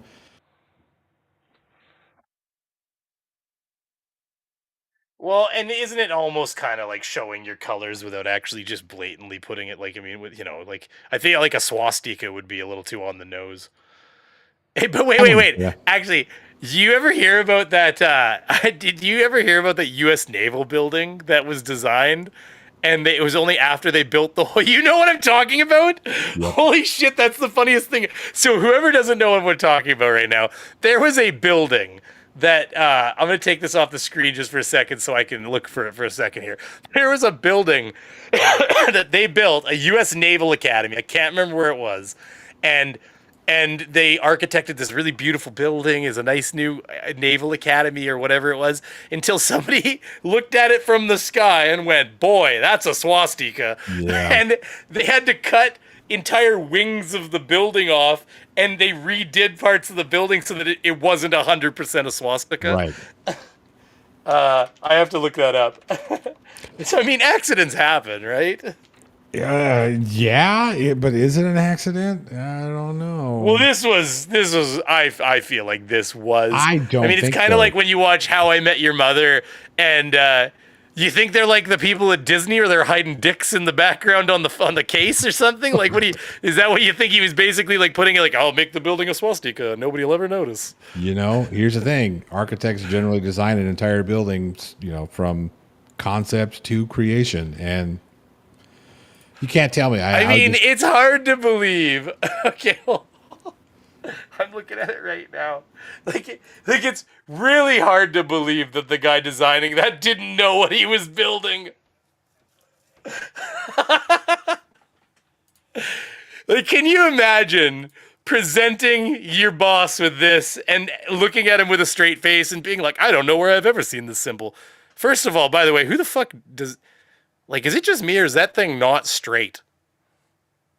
Like, I get there's some shadows. Happening here, but I think even without the shadows, like if you just look at the raw lit roof line, it feels not straight. I feel like there was some alcoholism going. You think so? That could be.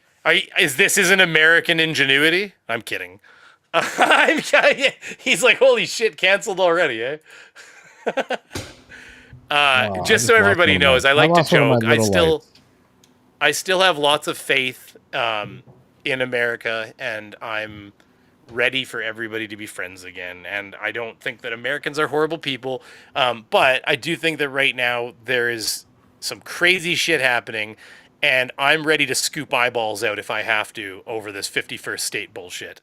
Because, like, I mean, let's put it this way. We all know that militarily, if America decided to step on us, we're done. Like, it's not. Yeah, but I don't think what Donald Trump is taking into effect is the NATO ramifications. Well, I said that to somebody too. I said, so now this gets into some real gray territory, like whether or not those countries would engage in a war against America. But technically speaking, even if America's part of NATO, if America invaded Canada, that would technically trigger the rest of NATO in defense of Canada. So like that's a pretty hairy ball of testicles, or ball of hair. I don't know where I was going with that one, but that's a pretty hairy situation right there. That there's a lot of questions on whether or not they would even step up to the plate and stuff, because I mean, I'll tell you one thing, that would be Xi Jinping's and Putin's literal wet 100%. Dream. Yes, that's exactly what I was going to do. Wet effing dream. You want to see shit happen and shit happen fast? Get into a war where NATO is infighting, and you will see the fastest shit you've ever seen in your life occur. You will see China literally gobble its neighbors up. And like overnight it will happen because the big boys are distracted. Right. Forget about Ukraine. Ukraine is now Russia. You forget about probably Jordan, all those countries that are fighting for their autonomy right now. They will become Russian instantaneously. Taiwan will be conquered absolutely over fucking night, basically. Like it will be like something you've never seen in your life, because the only thing holding them back is the fact that NATO, even though Trump likes to bitch about it and complain, NATO is the most powerful military alliance this planet has ever seen. And like just to give people some raw numbers, and I'm gonna just kind of bluster them. People, if you fact check me, I'm sure I'm gonna be off by a bit, but I did see a thing. American technology in a lot of ways is superior. Not so much the tanks and the armored troop carriers, but more like the satellite and targeting stuff is really where America's at. I mean, you guys are like, we're going to put it through the third window on the second hut, third story, right into the shitter. And you'll make that shit go down. Right. Whereas the other countries don't have that level of precisioning. Then that's really where America excels. But when you look at raw numbers, Europe has like 3 or 4 times the tanks America has when you combine all of Europe. They have something like 6 times the fighter jets that America has.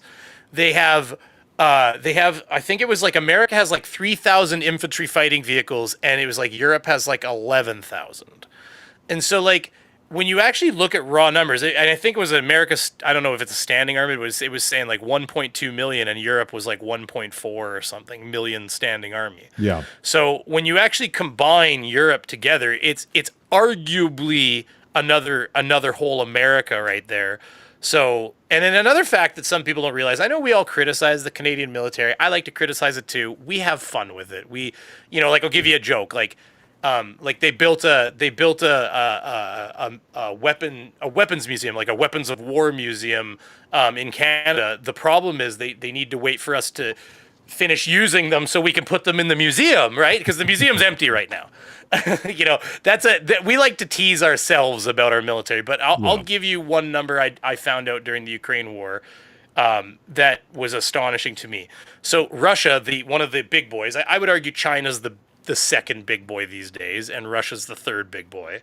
But Russia, big, evil, mean paper tiger, Russia, they have a military budget pre-war. It's way higher now with this Ukraine war. It's like $250 billion a year. But pre-war, they had a military budget of $80 billion. Now, we saw how many flat tires they had when they invaded Ukraine, and how much shit, like they had like wood in the front of people's like, vests and stuff. So I would argue that is probably what you get.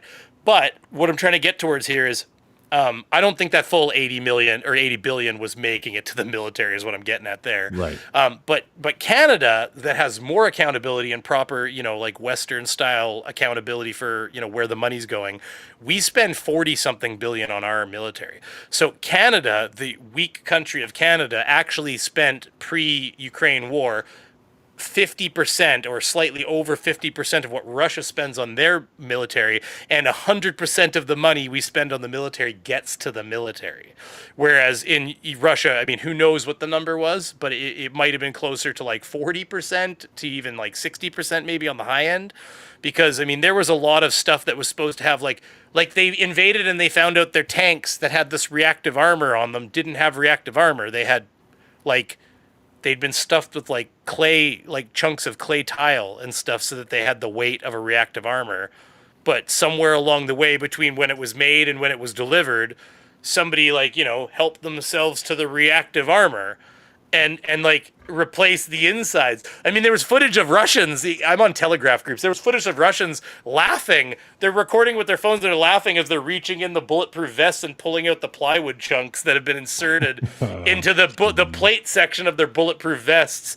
And they're laughing about it because they're like, this isn't going to do anything. It's supposed to have a big piece of fucking protective plate there for your core. Right. And it's got a fucking chunk of plywood. And it's because somewhere along the way, I believe those are made of titanium a lot of times. Or if they're good, they're made of titanium, or am I wrong? So. Maybe titanium's not the right. That's a good question. Kevlar. Either way. But... Well, no, these are plate, not okay. So there's bulletproof vest. Kevlar ain't gonna stop a high powered rifle round. Like that's all there is to it. Kevlar's you'd have to have a hell of a Kevlar vest on. So they'll have a plate in the front and the back that covers your core essentially. Steel. And so. I think is what it might just steel high grade, but it's like a high grade steel is my understanding. It's like because it's hard. It's supposed to be hardened and everything, so it didn't take a round. Obviously, you get a big enough round, it's going through. Right. Like I'll defend myself from a tank. But yeah, they were pulling them out, and somewhere along the way, somebody had stolen the armor in the armor and like sold it. Because the other thing is there's a thriving underground market for military gear now in Russia because, of course, the people are having to, like, buy, like, gear for their husbands and sons because the military isn't giving them good gear. So they're, like, using their hard-earned money to buy probably stolen from their own military equipment that they then send to their children so that they can have some level of protection, a proper helmet, and the one of them was bike helmets, or they poured the helmets out and they pulled they had that camouflage wrap on them and they pulled it off and it was like 4-wheeler helmets or something like that. They were like, I wonder if they were DOT approved. But anyways, but just so everybody knows, the topic on this show isn't necessarily always going to be Trump and politics. To be honest with you, I want to talk about a lot of topics. I want to talk about Ukraine. I want to talk about like we're not. So here's the question: Do you want to talk about like Palestine and Israel, or do you want to leave that one alone? I'll talk about it. I don't have as many eggs in the basket as a Canadian. I'll be honest with you.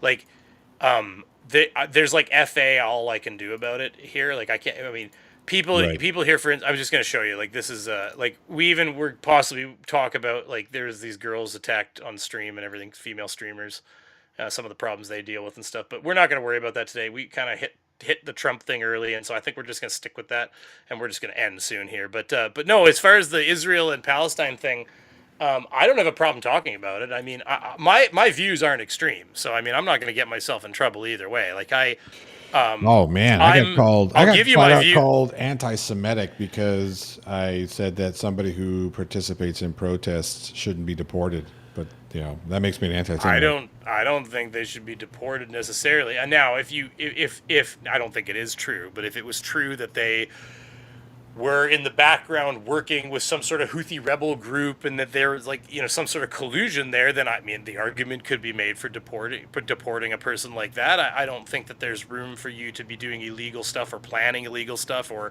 supporting illegal stuff and Sure. everything. But however, going and making your voice heard, I don't think should be a crime, because everybody's allowed to do that, and that's the whole point. Right. I'll give you we can talk about it in the future for sure. But I will give you in a nutshell my personal viewpoint on on Israel and Palestine. I'm fairly protectionist when it comes to my views around, my country and the West, NATO as a whole, if we were defending together. So what I would say is that initially I was very much 100% on Israel's side, because, okay, so here's what I'm gonna say. Here's what I said onto somebody on my Discord at one point. By the way, Discord links are not in the description, but they will be next time. But here's what I said to somebody. I said the problem is this. Okay, so Israel definitely kind of pushes the limits of what, like, they push beyond where it goes from protectionism to potentially extermination and genocide. Now, originally when this first happened, it was, I think there was some validity to it. If you're going to go into another person's country and cut heads off babies, I think that you're asking for what you get. But the problem is this, in my opinion, is that Israel doesn't do anything to try to mend wounds of the past. So they don't attempt to try to correct the action. And of course, we all know that two wrongs don't make a right.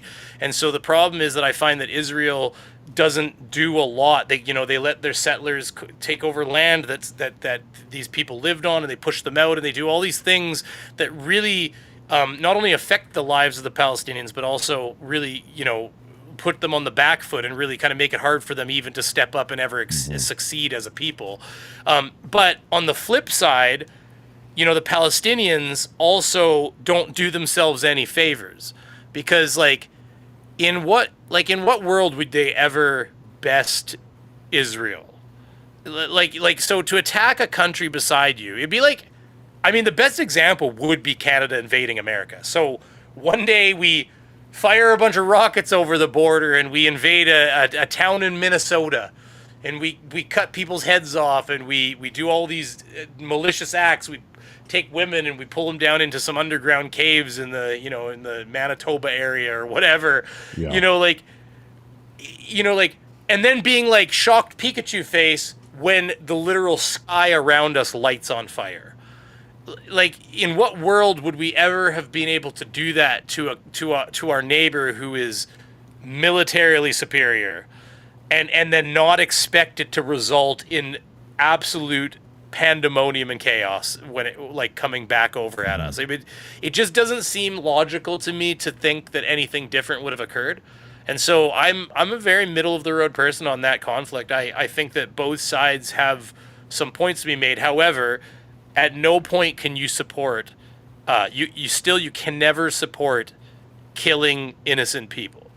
Military aggression aside, Yeah. you can't support that. That's the problem. There's no world where I can say that what the Palestinians did was right, and it's becoming increasingly hard to say that the Israelis are in the right. So I'm just going to say this: when you have the optics do not look good for Israelis right now. It just doesn't. When you're committing Oh no, war they don't. crimes, You're right. when you're 100%. committing war crimes and you're not even backing down, like, no, we meant to shoot this hospital because they're holding Hamas or they're harboring Hamas.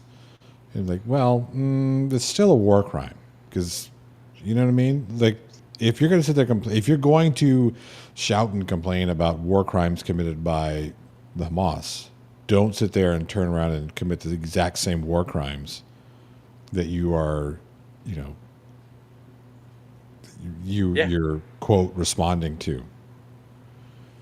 Yeah. Yeah, I mean, but this has been going on. Like, I'll be honest with you, some of my earliest memories of these Palestinian-Israeli conflict are a lot of the same things. You know, you've got At the end of the day, you got Israeli farmers that walk out onto the end of their driveway and literally shoot a Palestinian guy with a shotgun, and the Palestinians upset though because I don't know, it could be they cut off the water on a stream that leads to where they collect water, and now they don't even have any water and stuff, and they, maybe the Israelis made it into a swimming pool. I'm just using that as a shitty example, but you get what I'm saying. Like, this has been happening for as long as I can remember, and so this has been happening since Jerusalem and Palestine have been Jerusalem and Palestine, and even before then, because we're talking about age-old fucking religious wars here. I mean, I'm just gonna flat out say it: religion is a fucking crux of everything that is shitty in this world. I'm not a big fan of religion. I mean, does the IDF hide? See, that was proven to be false. That was bullshit. So like, there's a perfect example that if you look into it, they do hide in tunnels, they do hide in caves, but this whole cache of weapons that they found and all that stuff that was in the hospital in Palestine, there's a lot of evidence to show that was actually staged, and that it was basically just like any good military that wants to justify their action does. They pile a bunch of weapons in a room and go, oh look, we found their cache of weapons. They were hiding them in the hospital. I don't really know. Did I lose you, Johnny? You're just not moving. Oh, we lost Johnny. I think we lost Johnny, everybody. Plus it looks like it's coming through kind of slow. But yeah, no, he's just frozen there now. See, there he goes. He's gone. Johnny gone. Let's read the comments here. Yes, Lou, I'd have to look. I mean, Lou, I'm open to that as a conversation for sure. I'd have to look into it more, but I'm pretty sure last thing I saw that there was some stagedness to that.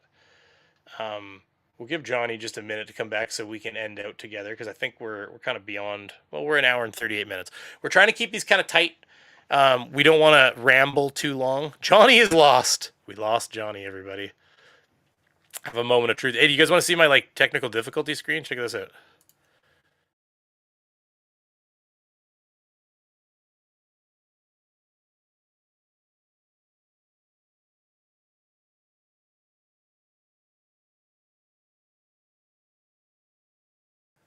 Although I'm realizing you probably couldn't hear me over there because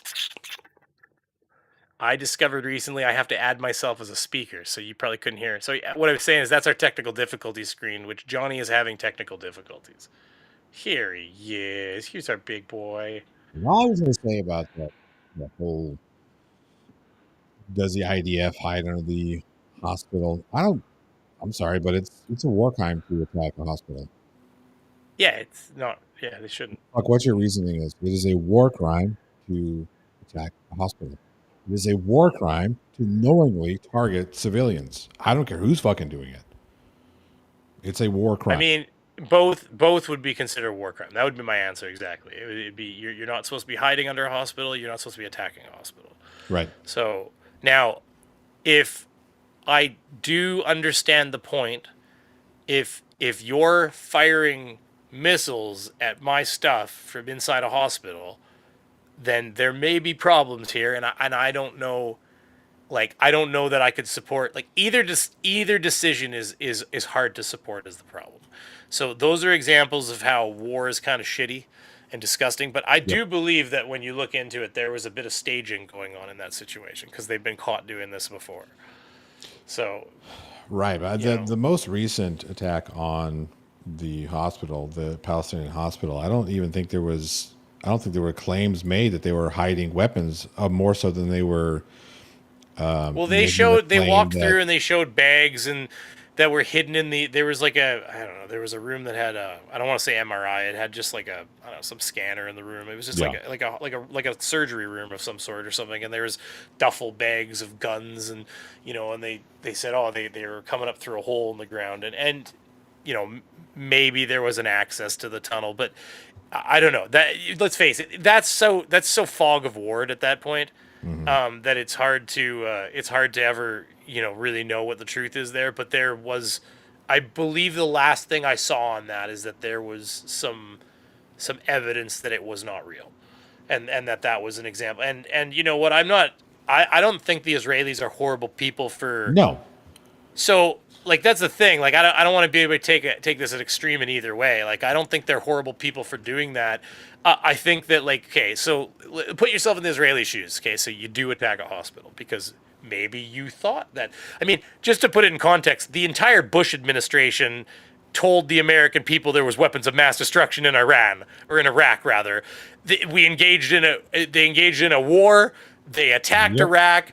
They found nothing. They found fucking nothing. Nothing. And then they brought a bunch of things that were buried in the sand and went, look, they have evidence of chemical residue in them. And they're like, bitch, those were buried 15 years ago when Right. you attacked us the last time and told us Right. to get rid of them.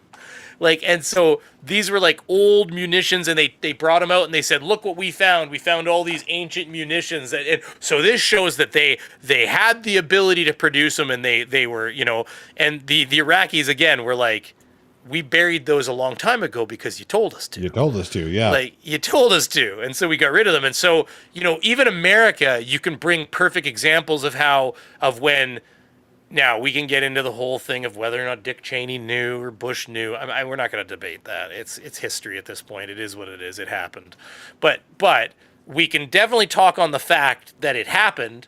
The invasion was premised to the American people about weapons of mass destruction. The invasion occurred. And while we did remove a dictator, I'm not going to say he wasn't a dictator. I'm not going to say he wasn't a bad person. What we didn't find, though, were weapons of fucking mass destruction. Right. We found none. So, and this was America. So, I mean, to say that the Israelis wouldn't have the same situation where they attack a hospital or they attack, a location that they believed maybe had access points, or they saw some people run out of there at some point and they go, there, that's where they're coming out of, right there. So then they attack the hospital. They get in there and go, fuck, like, this isn't going to look good. Well, here, we'll throw a few duffel bags of weapons in the corner and say it was a hot spot. And here's the like, thing, had it not coincided with them systematically attacking reporters who were reporting on those particular things, like they killed a bunch of Palestinian reporters. are we talking about who, the Israelis? They were Israelis, yeah. See, Like, there's certain things I don't know about this. They targeted. They just like, come on, man. There are too many things that are too many things happening. And again, look, Palestinians. This whole thing is fucked, right? The whole thing is fucked. Conspiracy theorist. I don't know. I don't think there's a conspiracy. That's history. I don't know which part you're talking about. If you're talking about Iraq, though, that is literal history. That is what happened. They attacked Iraq and they found nothing. They spent months and months and months trying to find even a shred of evidence that they could hold up, and all they ever found were tiny little caches of weapons that had never been unburied in decades. Well, the simple fact is they had to change the reason why we were in that war to begin with. Or I say war in that, war, not war, from the beginning. First, it was it was a war.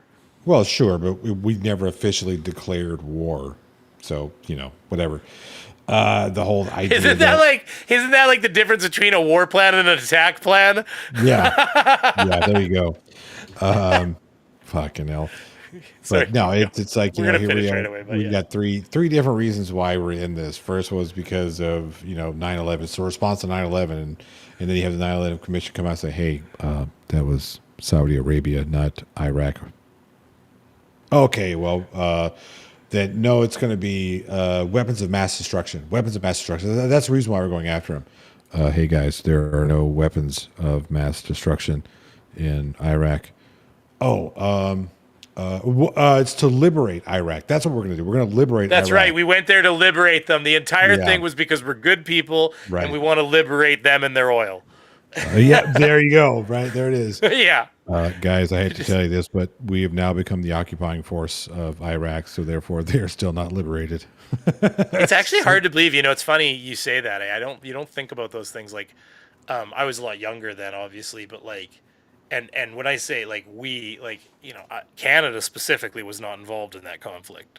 We showed up in Afghanistan when America activated Article 4, though, and became the only country in NATO. This is what I want to point out to the people that say that NATO's been super unfair to America. I want to remind everybody that America is the only country in NATO ever to activate mutual defense.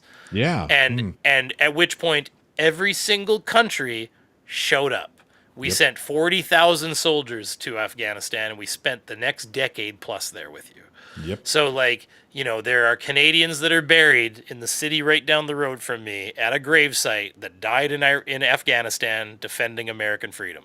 Mm-hmm. So the thing that Article 5, there's Article 4 and Article 5 are very similar, though. There's like, one of them's like a mutual aid, and the other one's like anyways, they're kind of, I think 4 and 5 are very interlocked.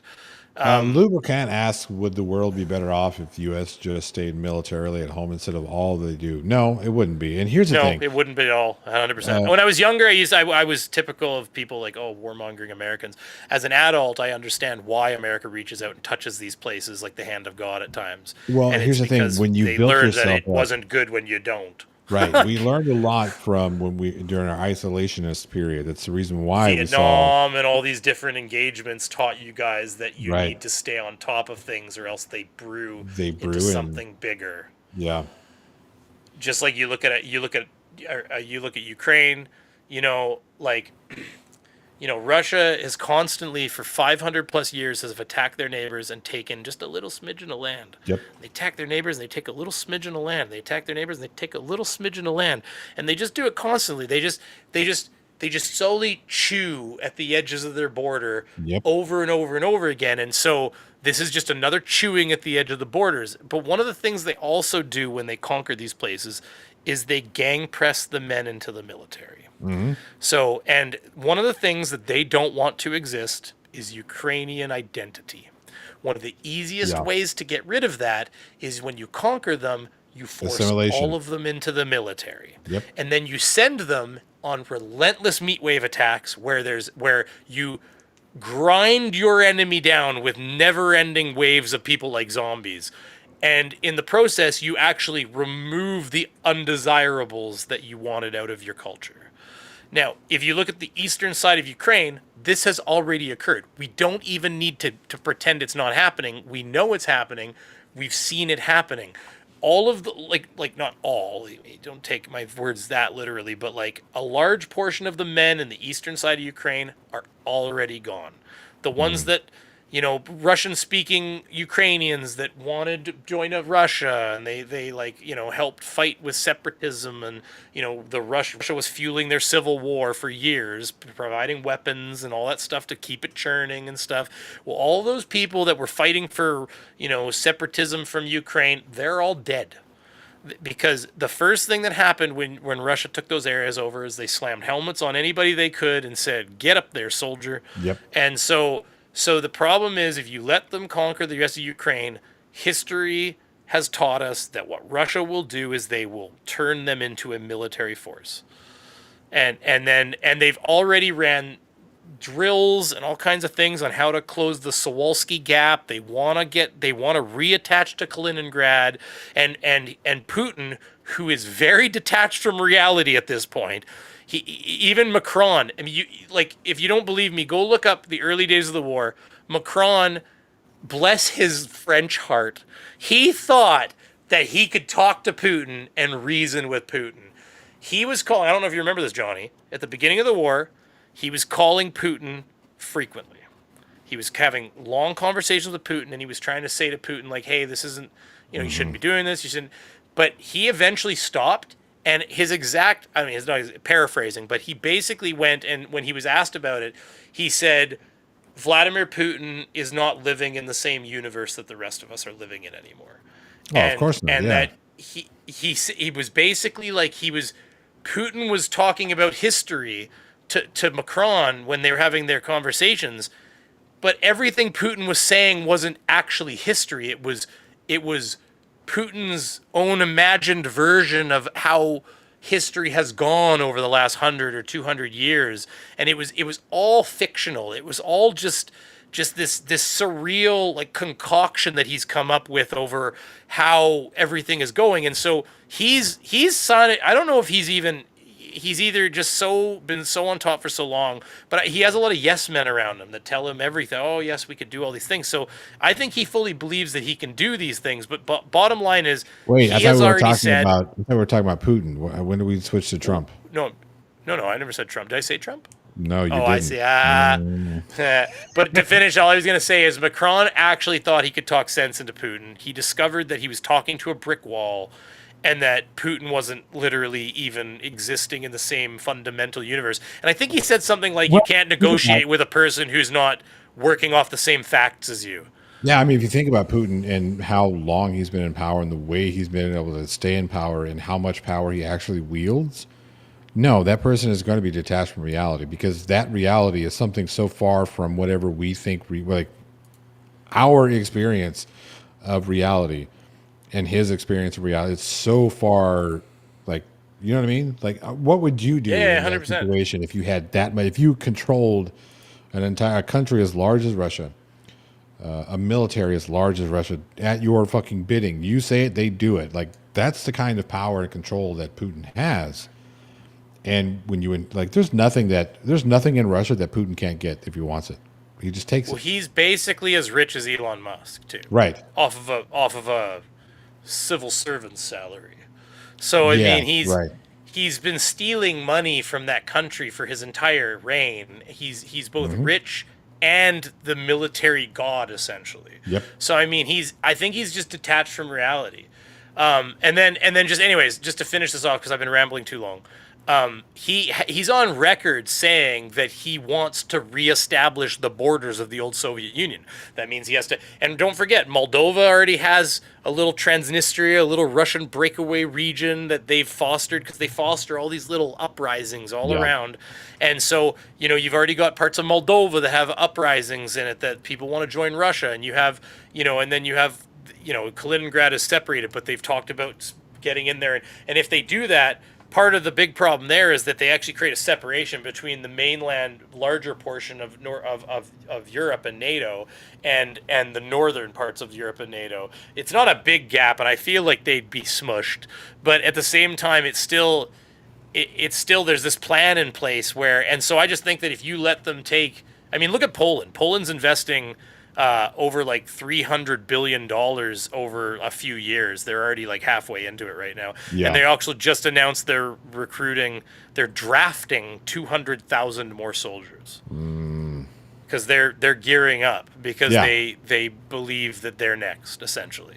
Well, why wouldn't they? Why wouldn't they believe that? Most of Russia isn't even Russia. Well, yeah, I mean, I'll be honest with you, if I was China, but China wants Taiwan. But if China wasn't after Taiwan, there's a good chance that China would be trying to take back parts of Siberia, because that was also not Russian. Russia's attacked every single country around them. The only reason that China isn't taking it back is because it doesn't really work for China right now. Oh, and but on that note, China's building its landing craft. We're just plebes. We're plebes. Have you seen the landing craft that China's building? There's pictures of them, real pictures, not like theorized. They have these gigantic vessels that push pillars down into the ocean, so they lift themselves up, so they're not moving in the surf. And then they have these massive gantries that are multiple tanks wide, essentially, like on almost like a London Bridge kind of setup. And these things are basically made to drive up to the shore. This massive gantry comes down, and then the next ship actually drives right up to the back end of the other one, pushes its pylons down, and then drops a gantry onto the first. And they basically, these landing ships turn into a dock system. as they pull up and they slam the gantries onto the next one. They'll basically be able to pull up in line and then drop the gantries and push the tanks on. Now you'd never be able to get to shore with that thing if there was still some sea defenses left. Right. So this would be stage 2. After you pepper the defenses of the country, you would then land your larger armor forces that way. But they're building them. It's not like a question of if they're doing it. They're functionally building them right now. Dib. I'm sorry you're late, Dib. We do have to go right away. But here, I'll tell you. Okay, so let's get off the topic here. Let's just finish this up because we've been going a little longer than we intended. Johnny was a little late, and we've been going a little long. So let's finish up. But, beep beep. Here comes the bus. Poland makes it clear it is no longer the stepping stool of their neighbors. Yeah, well, that's Poland's showing some brass balls in this, so they're getting ready because they want to be prepared when the shit happens. And you hear Germany just voted that they changed their laws to remilitarize. They're basically going to spend like a fucking $1 trillion over the next few years. Yeah, people don't understand how dangerous is. Like we're that close. That's where we're at. Yeah, we're and don't get me wrong. I think in a lot of ways, Donald Trump is right. Europe needed to wake up and smell the coffee, the hot morning brew of shit that's coming their way. And I do think that there's a lot of complacency that's been there for years, and that they need to, all of us, and Canada too, we all need to wake up and realize that we gotta put a little bit more seriously into our defense. But that is happening right now. So whenever you see people talking about poorly about NATO, there is a lot of countries of NATO, and a good majority of them even, that are making massive real world investments in their military right now because the writing is kind of on the wall, and it's never been more on the wall since Trump got into power because an isolationist America will lead us down the same path we've already been down in the past. We know where this goes. At the same time that isolationist America was isolationist. I mean, it's not, like I said, people, granted, we're talking like the 30s, 40s, 20s, 30s, and 40s that humans love to repeat the same trends. The same patterns. Last thing I'll say about this is there was a historian talking about you can look at history in 100-year time periods that you can break down into 20-year sub-time periods, and they just constantly repeat. Yep, we have a bad habit. We're like the slowly boiling frog. We like to sit back and watch the water get hot until all of a sudden we start realizing we're smoking. Ouch, we're dying. Yeah, it's starting to really hurt now. Maybe we should pay attention. We're really humans are very bad for that. It's the same. It's like white coat syndrome. Like, I've got that pain in the side. I don't want to go see the doctor because I'm afraid he'll tell me it's something bad. Yeah. So people will literally ignore excruciating pain, and then they finally get to the point where they can't even stand, and the doctor's like, you have stage 4 whatever. Yeah. And it's like, oh, okay, so that's what that thing that I was ignoring was, because but they were the frog slowly. They knew they were boiling. They just didn't want to face the reality. To be fair, we in the States can't afford any of those diagnoses anyway. We can barely afford to go see to get the diagnosis. So well, hey, listen, if you could take a loan out though, I'll take. Hey, listen, every system has its problems. If you can get the bank to loan you the money, you'll get an appointment quicker than I will. like they'll see you sooner than I'll get seen. I don't know, but here's the thing. But no, that's not entirely accurate. So I might get an appointment with my GP, right? But if I need to go see an oncologist, fuck. We have the same wait time problems that you do when it comes to specialized medicine.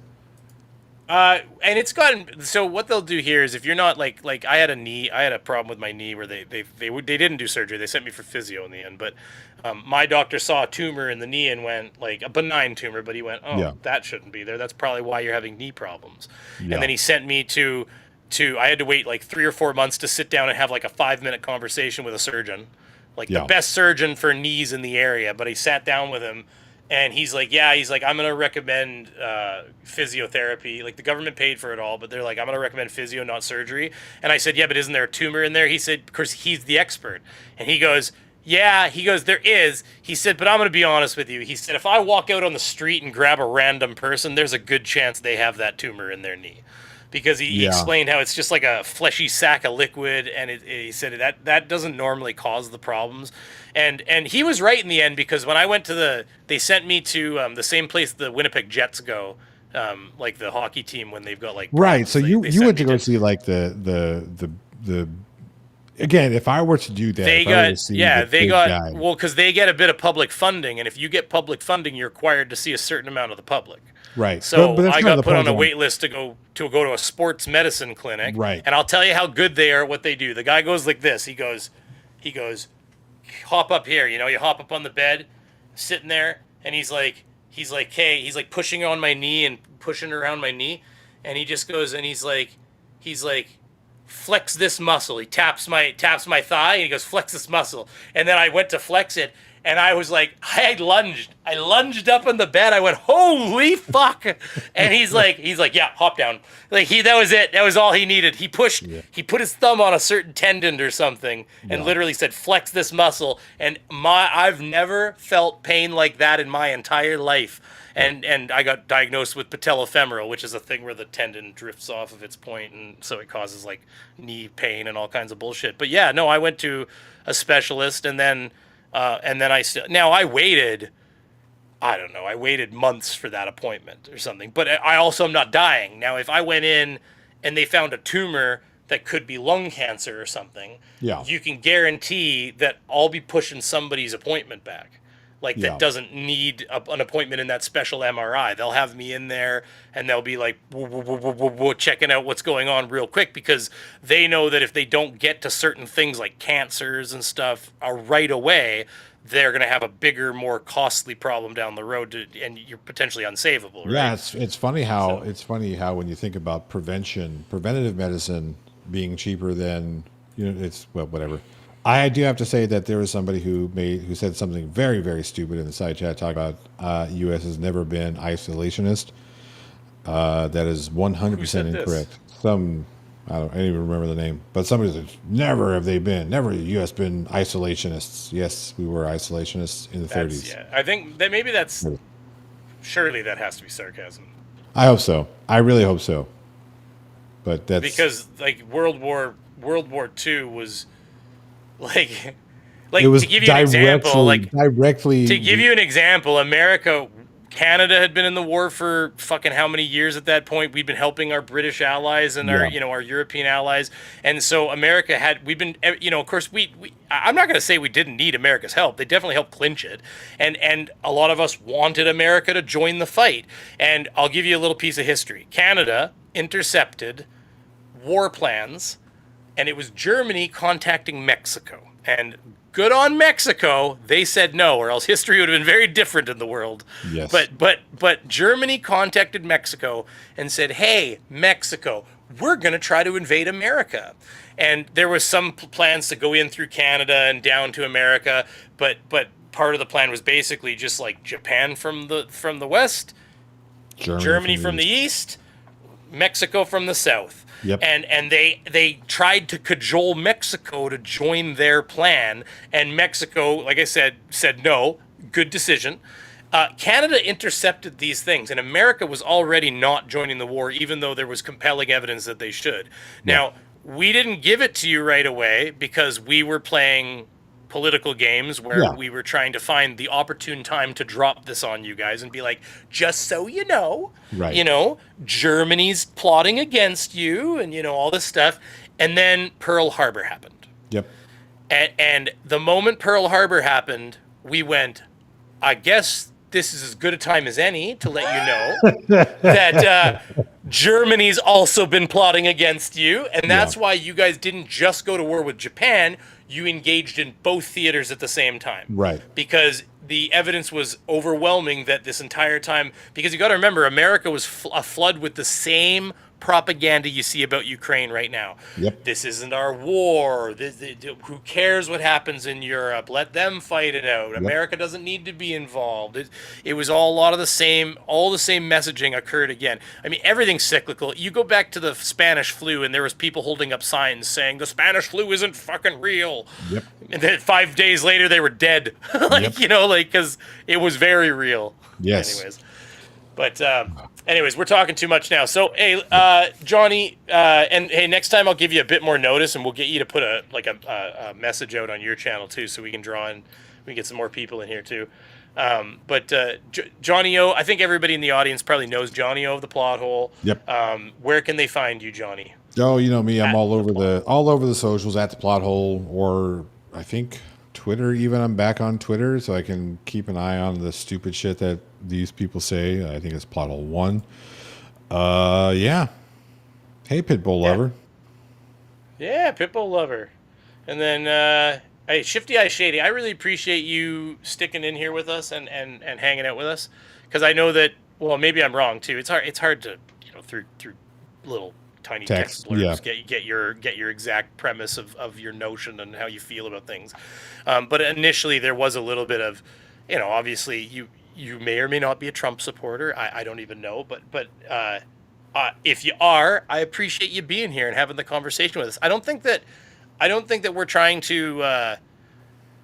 Let's face it. We just want to talk about shit that we want to talk about. I like Johnny. I'm probably still going to do some sovereign citizen stuff on the channel. I don't really want to like ostracize my audience too much. However, I was getting a little bored. I think that's part of the reason why I've had a hard time releasing content over a long while. I feel like the topics at hand, they're very stale. I don't think, bless FTFE's heart, but I would have fucking capped myself by now. If I had to argue with flat earthers every single night for the rest of my life, because it's the same. I find the same problem with that. And again, I'm not criticizing. I think what FTFE is doing over there is great. I personally have a hard time just addressing the same things over and over again. And the sovereign citizen stuff was kind of like, I've already said for years that they're legal flat earthers. They're the same people as flat earthers. In fact, half of them are flat earthers, but they're the same kind of people where everything's just like, reading words certain ways and reading this but ignoring that, and it's all the same bullshit, and it just got overwhelmingly tired, and I think that I just kind of got a little bit dissuaded with it. So Johnny and I are trying to do something new here where we talk about, as you can see, Johnny's channel's made a big shift recently. I don't know if mine's going to shift as hard. I'll figure that out over some time here.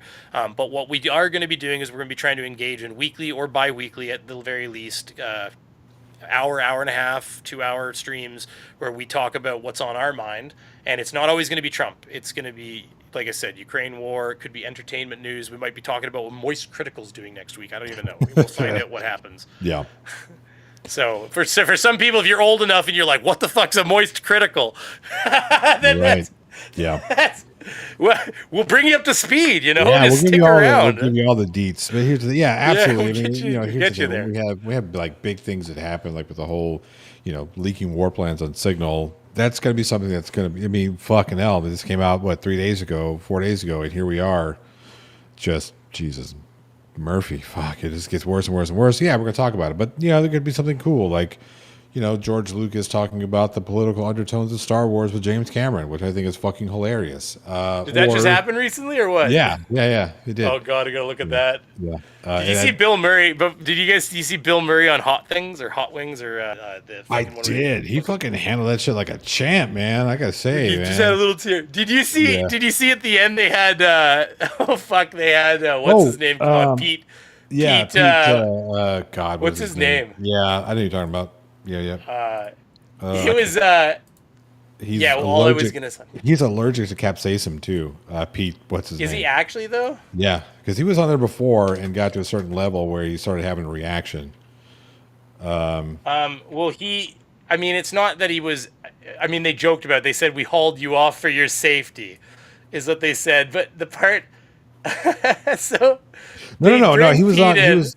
Yeah, I saw the episode that Pete. What is his fucking name? Pete. Oh fucking hell! Who gives a shit? Pete something. He's a comedian. Pete Davidson. There it is. Yeah, but his previous one, yeah, he had a reaction.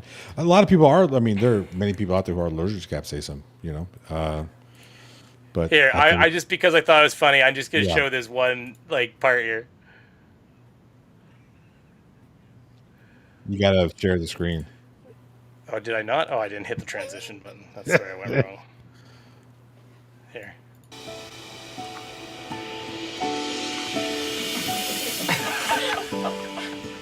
Ready, pal?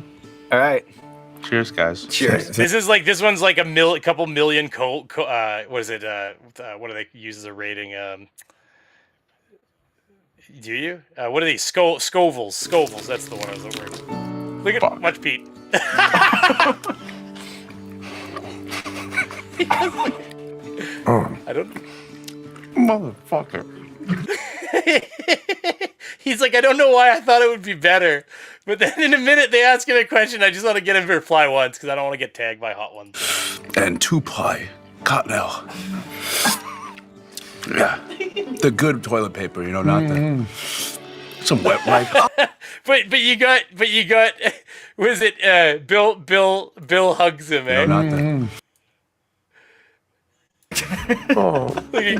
He's like, come in Me here. and Bill had a really good time, by the way. It was funny. He goes, oh, look, a tear, and he like puts his arms out to hug him. Anyways, I had a lot of fun. Please, everybody who's here, you know, if you enjoy talking shit, and like I said, it's not always going to be politics. It's, you know, Johnny and I are very opinionated people, and so there will be times where it is politics. But yeah, and there might be some evolution that occurs on the show. We've had conversation about having a timer to keep us, you know, chatty Cathys from getting too chatty at times, and maybe keeping it moving. I do think it would be a good faster idea kind to do the pardon the interruption style where you've got the topic list and then a timer, and then when the timer cool hits, with and it. you got to Yeah. move on. That 'Cause keeps then us it's like from you're like, doing hold on, this. last comment. I gotta get it out. I gotta get it. You know, and you Yeah. just keep. Because then it's Yep. like, and it, you know, you finish your point. When it goes off, you got like 10 extra seconds to like tie up. Yep. You know, kind of thing. And then no, I think it's a neat idea, and obviously Johnny and I are going to kind of evolve this as we go. But this is something we're trying. We're going to be doing this more regularly and having a good time, I hope.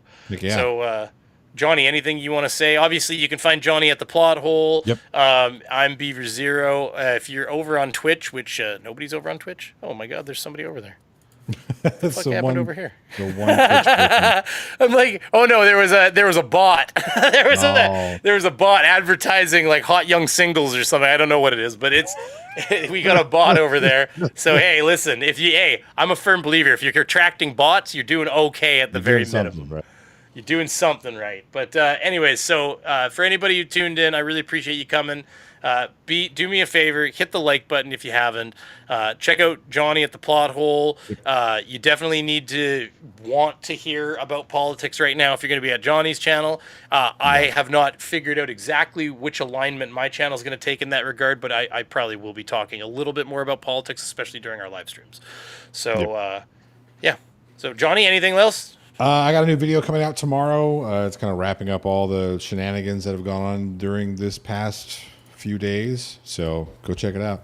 And even if you disagree with me in the comment section. Not because it feeds the algorithm at all, but because I enjoy listening to I do enjoy getting the feedback and the disagreements. Because at the end of the day, we need to learn how to have these conversations. And I think if we stop the whole you can never talk about politics. No.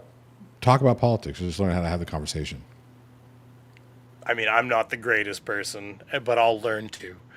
When it comes to having that conversation, everybody needs to learn, right? Get a little bit annoyed about things. Sure, people, their political where I need to learn. identity. When you attack somebody's politics, you're attacking their identity, essentially. And yeah, I understand. But again, that's why it's so important for us to have those conversations, so we can learn how to speak about uncomfortable situations. Anyway, that's all I got. Darkstar doesn't like the idea of the timer. Well, we'll play with it. We'll see. Yeah. I got you. But maybe we could have episodes that have a timer, episodes that don't have a timer. We'll have fun with it. We're gonna see what we can do here. Okay. But anyways, Johnny, thank you for coming. Sorry this ran a little later than you expected. My apologies, man. Oh, no worries. And I had a great time talking to you. We've got more in the future. We're going to probably play out more of that examples of dictator, and we're going to do the comparing to Trump that she's not doing. And it's going to be a discussion we continue to have. I want to say thank you to everybody in the chat: Facty, Shifty Eye Shady, Mr. Andret, Raven, Rodman. We got anybody I missed. Lou. I can't pronounce this one. How? Knight's Nietzsche. Knight. Fuck you. Like Frederick Nietzsche. You know. Who the fuck is Frederick Nietzsche? Oh my God. Are you serious? Are you fucking kidding me? I am. I'm sorry. I am sorry. Wait. What's the name? Frederick? Frederick Nietzsche. Yeah, it's a philosopher. Probably the most famous. That's a fucking stash, boy. Holy shit. Okay, we're gonna end it with an image of Frederick Nietzsche. is how we're gonna end this, okay? And then I'm gonna play our intro as an outro because I haven't set up an outro yet. So everybody, if you don't know who Friedrich Nietzsche is, oh fuck me, Nietzsche. Nietzsche? Yeah, Nietzsche? and I'm probably you're saying right. that wrong too because I'm an American, so we say everything incorrectly. You say everything in American. We say everything in American. Here you go, Friedrich Nietzsche. That is a stash for the ages, boy. Look at that thing. That thing has its own area code. Anyways, I want to thank everybody for coming, and Johnny and everybody. And I'm gonna hit the outro button or the intro outro right now. But have a good night, everybody. Thank you very much, Cheers. Johnny. Thank you. Take it easy.